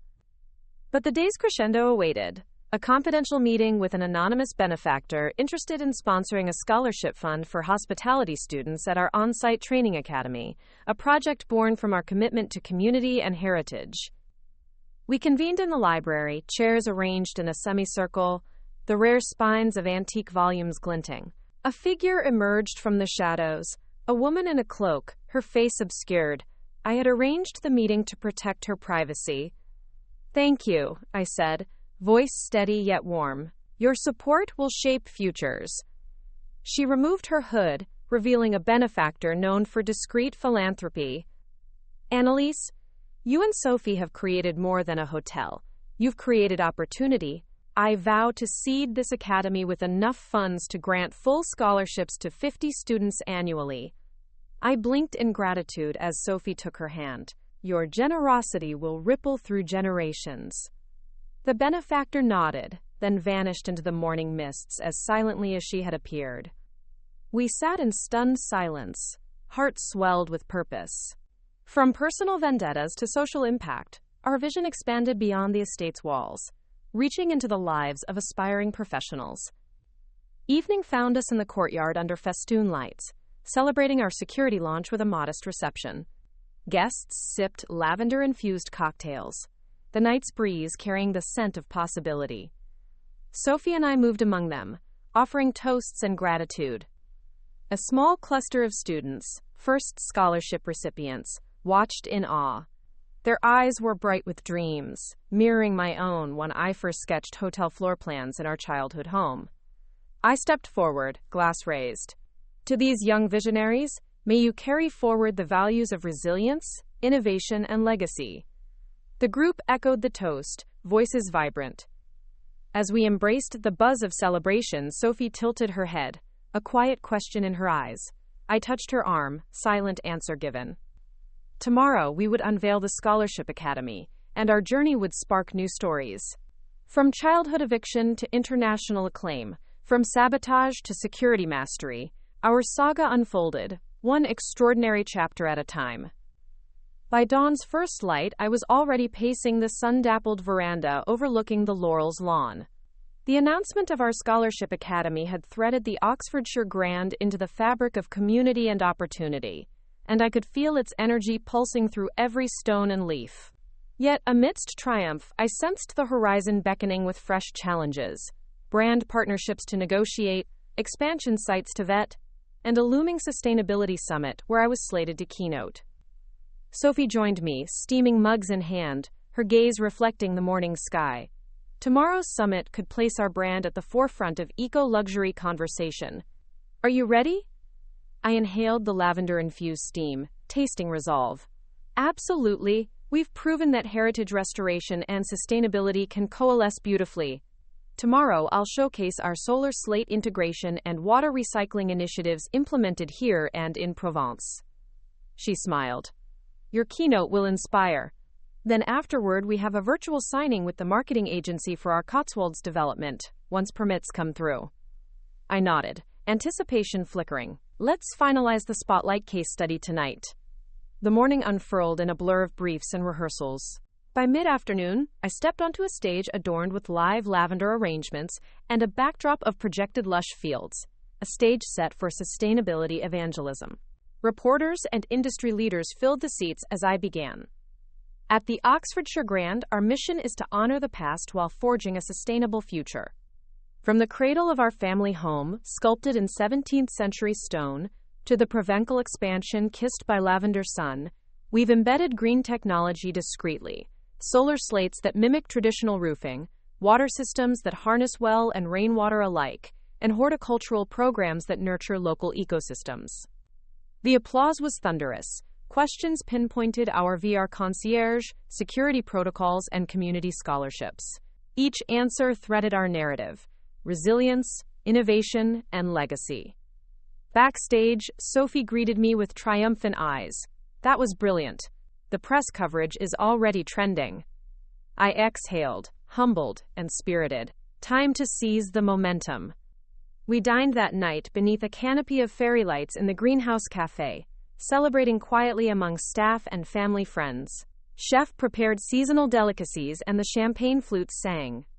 But celebration yielded to a pressing alert. Our website had crashed under the surge of summit-driven traffic. Real-time analytics showed a 300% spike in bookings page visits. Our digital infrastructure buckled under excitement. Heart hammering, I grabbed my laptop. We need to spin up extra server capacity now. Sophie, redirect your team to cloud scaling protocols. I'll circle the IT head. Within an hour, servers stabilized. The stream of reservation confirmations resumed, emails pinging with guest inquiries and tour requests. Relief washed over me. Success was indeed a challenge of scale. The next morning, we convened for a virtual tour of the Cotswolds site, where consultants reported fast-tracked permits. The estate was a Tudor manor house with oak beam interiors, wisteria-draped facades, and a crumbling chapel, ripe for conversion into a wine bar. Plans sketched on screen made my pulse quicken. Sophie leaned forward. We'll phase restoration, first the guest quarters and chapel conversion, then landscapes and event lawns. Financially, we'll balance private retreats with public events to optimize revenue. I reviewed her timeline projections. Perfect. I'll schedule the architectural firm visit next week. We need soil surveys and heritage audits. Quote, days blurred into weeks as we oscillated between Oxfordshire and planning flights. The Cotswolds permits came through. Environmental impact approved, Heritage Council sign-off granted, and local council funding was secured for public access days. Our project was greenlit. One crisp morning, I stood before the Tudor Manor, keys in hand, ready to unlock another chapter. The wisteria courtyard was silent under autumnal hues. I inhaled the scent of leaves and mortar dust, future villa suites shimmering in my imagination. I turned to Sophie, her camera rolling for a promotional feature. Here we stand at the threshold of our next journey. From childhood eviction to 4 estates, each a testament to resilience and vision. She smiled, lens capturing her pride in both of us. And to many more, built on our legacy of family, heritage, and innovation. As the studio lights settled and the wisteria swayed, I stepped into the manor, heart alight. The keys turned in the lock, doors creaking open to possibilities unknown.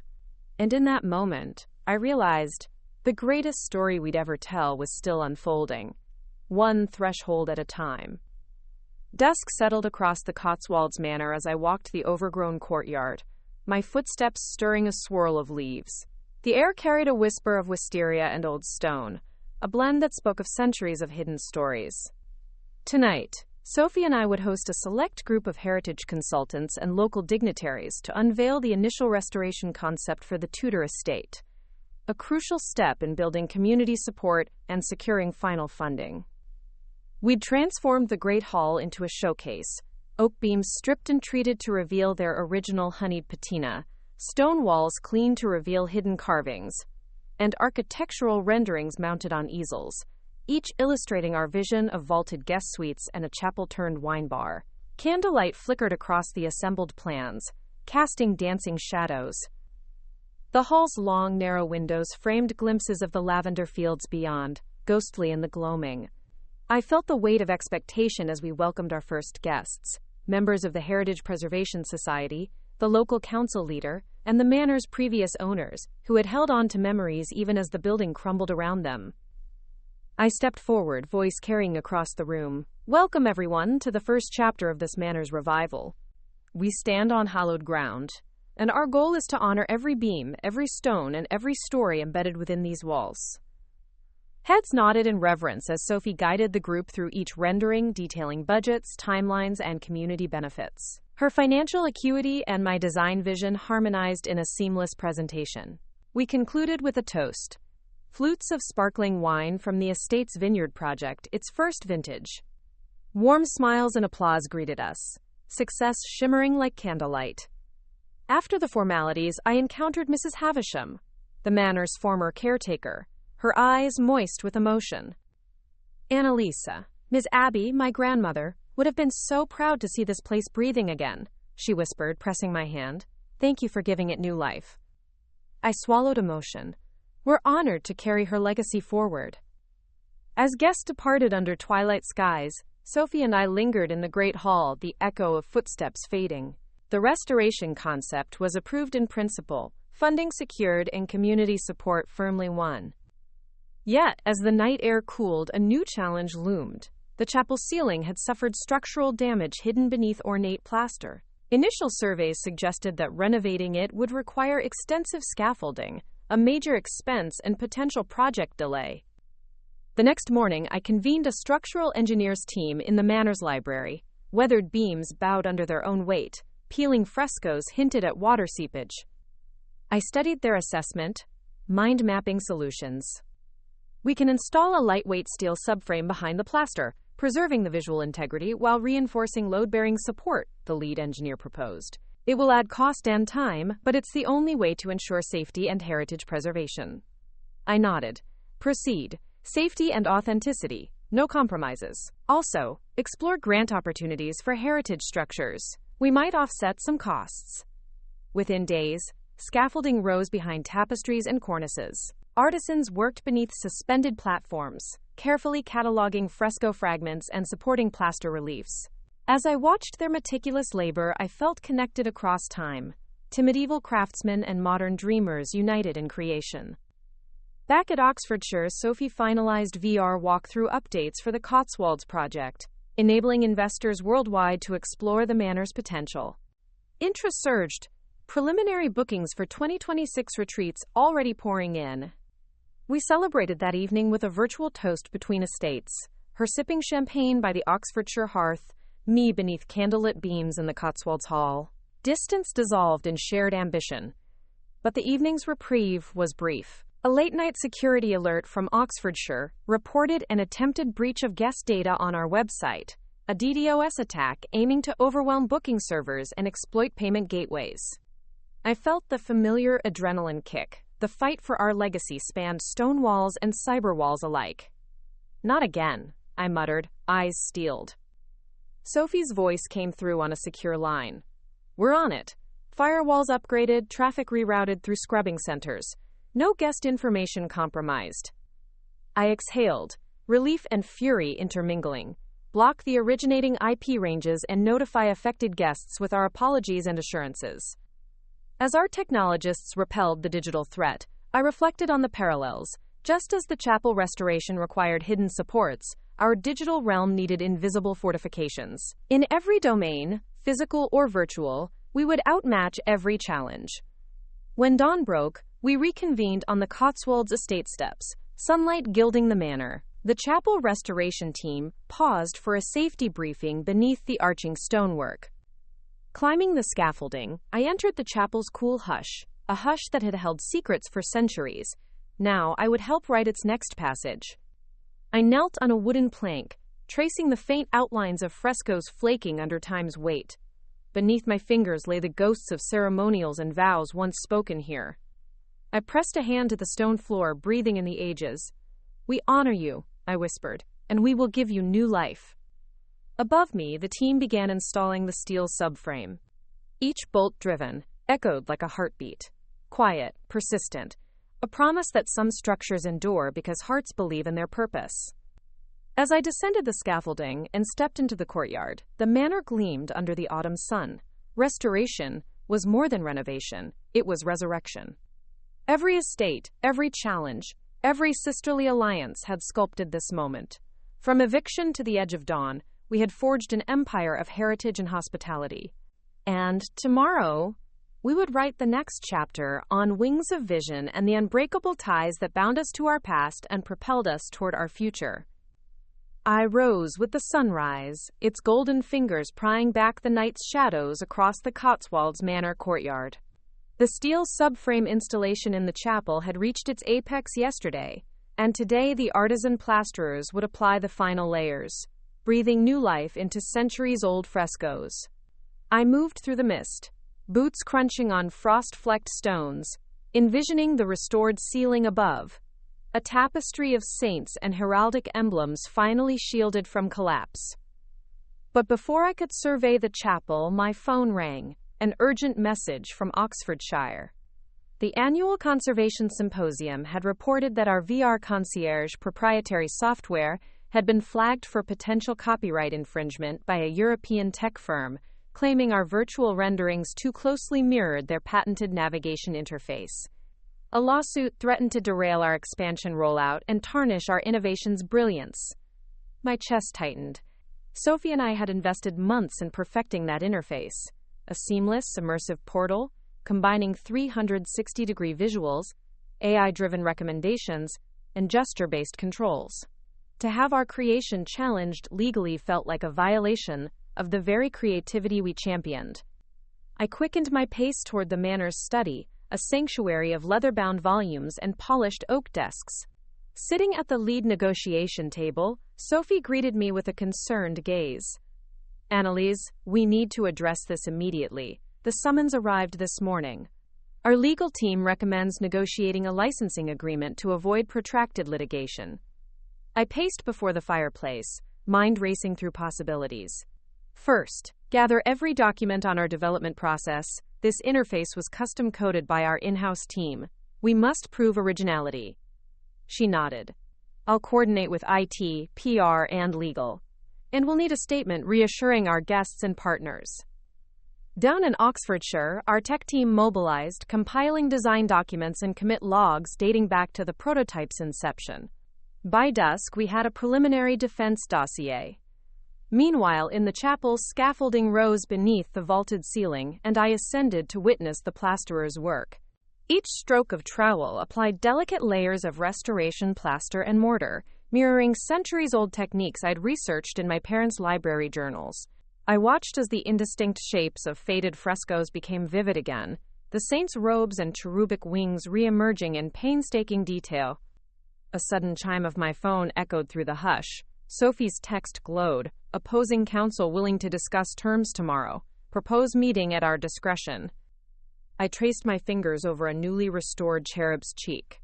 They want licensing? Perhaps we can negotiate limited usage rights for their non-commercial sector, while retaining full ownership ourselves, I mused aloud. A plasterer brushed away mortar from a cracked angel's wing, revealing a hidden monogram etched centuries ago. My heartbeat quickened. This discovery was priceless, a testament to the chapel's hidden history. I descended the scaffolding and found Sophie waiting in the courtyard. This monogram, if we can trace its provenance, it strengthens our heritage credentials and garners goodwill, I said, breathless. Let's leverage it in negotiations. We'll propose a joint case study highlighting historical restoration, offering our interface as a platform for their tech and heritage projects. Her eyes sparked. A partnership rather than an adversary stance. Brilliant. That evening, we drafted our proposal, a co-branded white paper on the synergy of digital innovation and heritage preservation, co-presented at next year's Conservation Summit. We would offer them licensing for select non-commercial demos, while firmly retaining our core IP.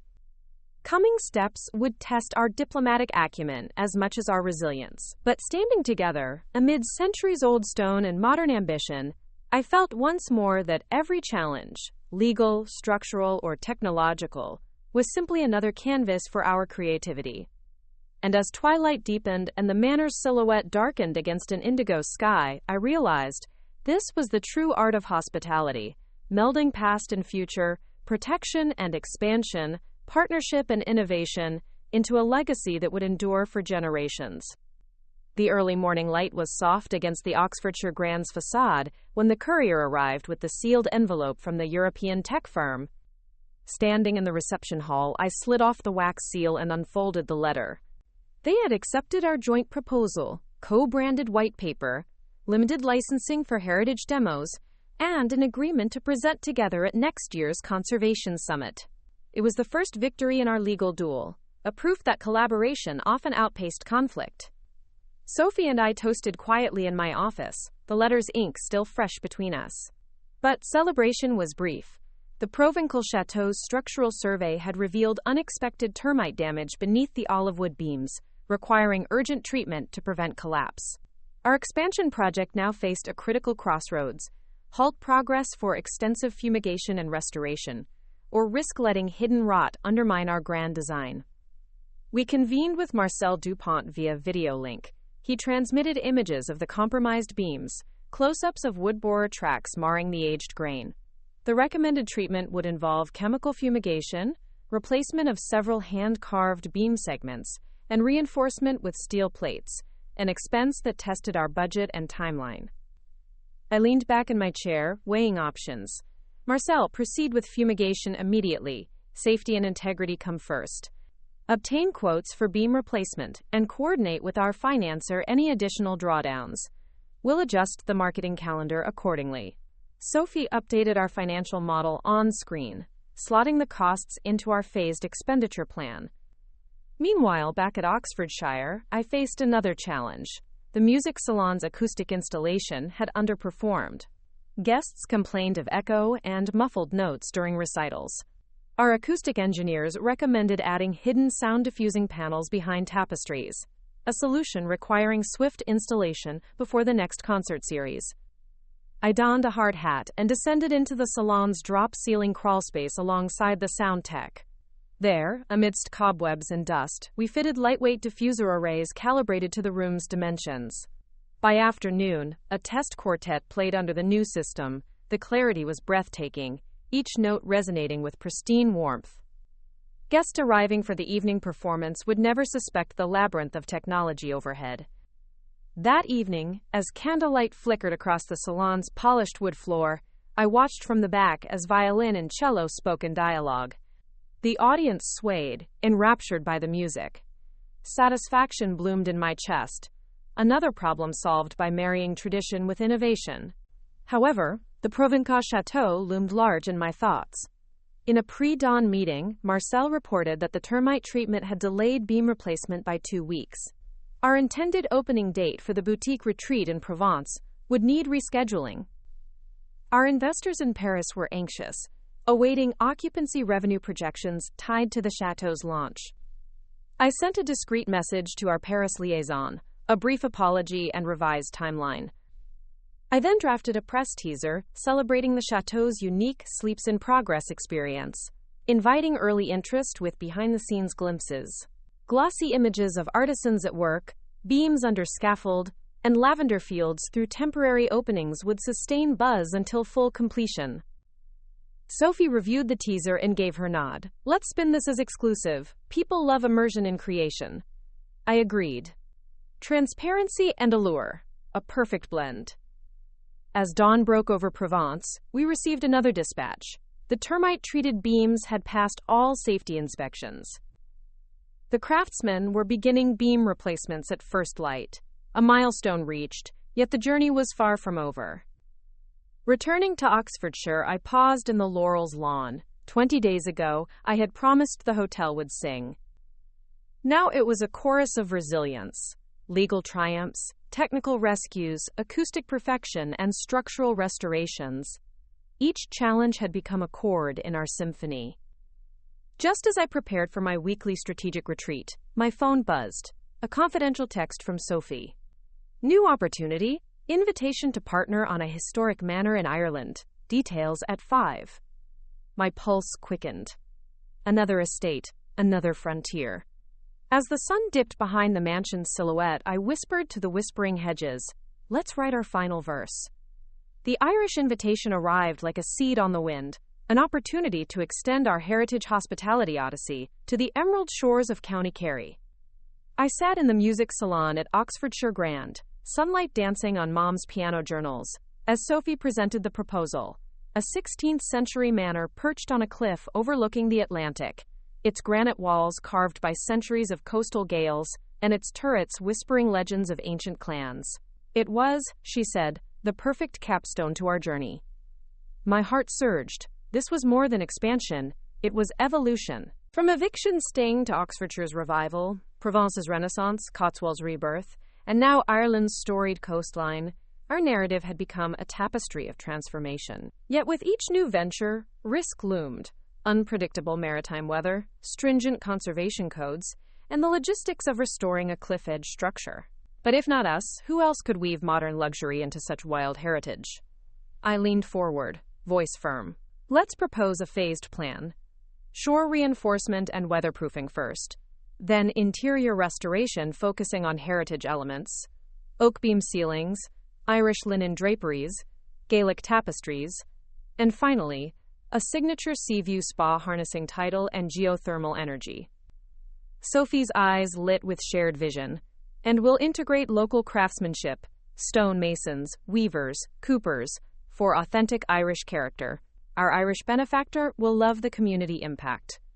We drafted a pitch and scheduled a call for the next morning with the manor's trustees. Meanwhile, the Oxfordshire Grand hummed with activity, guests arriving for spring weddings, music salon recitals reviving Mom's legacy, and staff training intensifying around new security protocols. Each estate's heartbeat resonated. In Oxfordshire's restored halls, Provence's lavender-scented corridors, Cotswold's historic timber frames, and soon, in Ireland's windswept manor. Late evening found us in the Oxfordshire courtyard beneath a canopy of lanterns. A soft breeze carried scent of roses and promise. I raised my glass to Sophie, to our legacy, living, evolving, unbound by borders. She clinked her glass with mine, to family, to vision, to every stone we've honored. As cork popped and laughter mingled with lantern light chatter, my phone vibrated, confirmation that the Irish trustees accepted our proposal. The manor was ours to restore. In that moment, I felt the culmination of every sunrise-driven decision, every crisis met with resolve, every bond, especially the one between sisters, strengthened by shared triumph. The next days were a whirlwind, site visits to Ireland, structural surveys atop wind-battered parapets, soil tests for geothermal feasibility, and heartfelt meetings with local heritage councils. Plans were sketched on foreshore rock, budgets balanced under gale-force winds, and partnerships forged over peat-smoked whiskey in the manor's old tasting room. Each step reaffirmed our belief that restoration was not nostalgia, but renewal. Back at Oxfordshire, I oversaw the final phase of Cotswold's chapel fresco unveiling. Candles flickered beneath restored angels, and guests wept at the unveiled ceiling, a living gallery of history reborn. Sophie orchestrated the press release, global headlines celebrating our multi-estate success. I stood alone in the chapel afterwards, sunlight streaming through stained glass fragments. I whispered a vow to the centuries-counted stones, "May your stories live on." That night, I returned to the Irish Manor's cliff edge, standing on the turret's balcony as Atlantic gales whipped around me. I felt small against the ocean's vastness, yet empowered by the journey that brought me here, by every eviction forced, every barrier broken, every sisterly promise kept.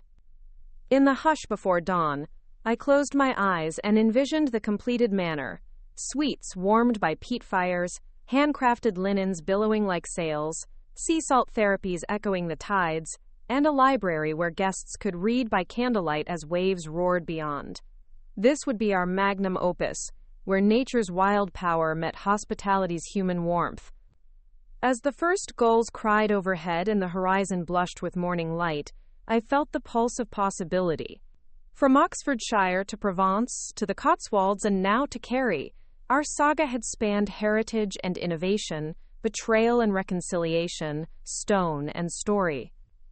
And as I opened my eyes to the awakening coastline, I turned to Sophie, her silhouette against the dawn as steadfast as stone. Together, we had built an empire of beauty and resilience. Together, we would write the final chapter of this story. And then, 2 more great stories were next. Don't miss them. Subscribe and turn on notifications.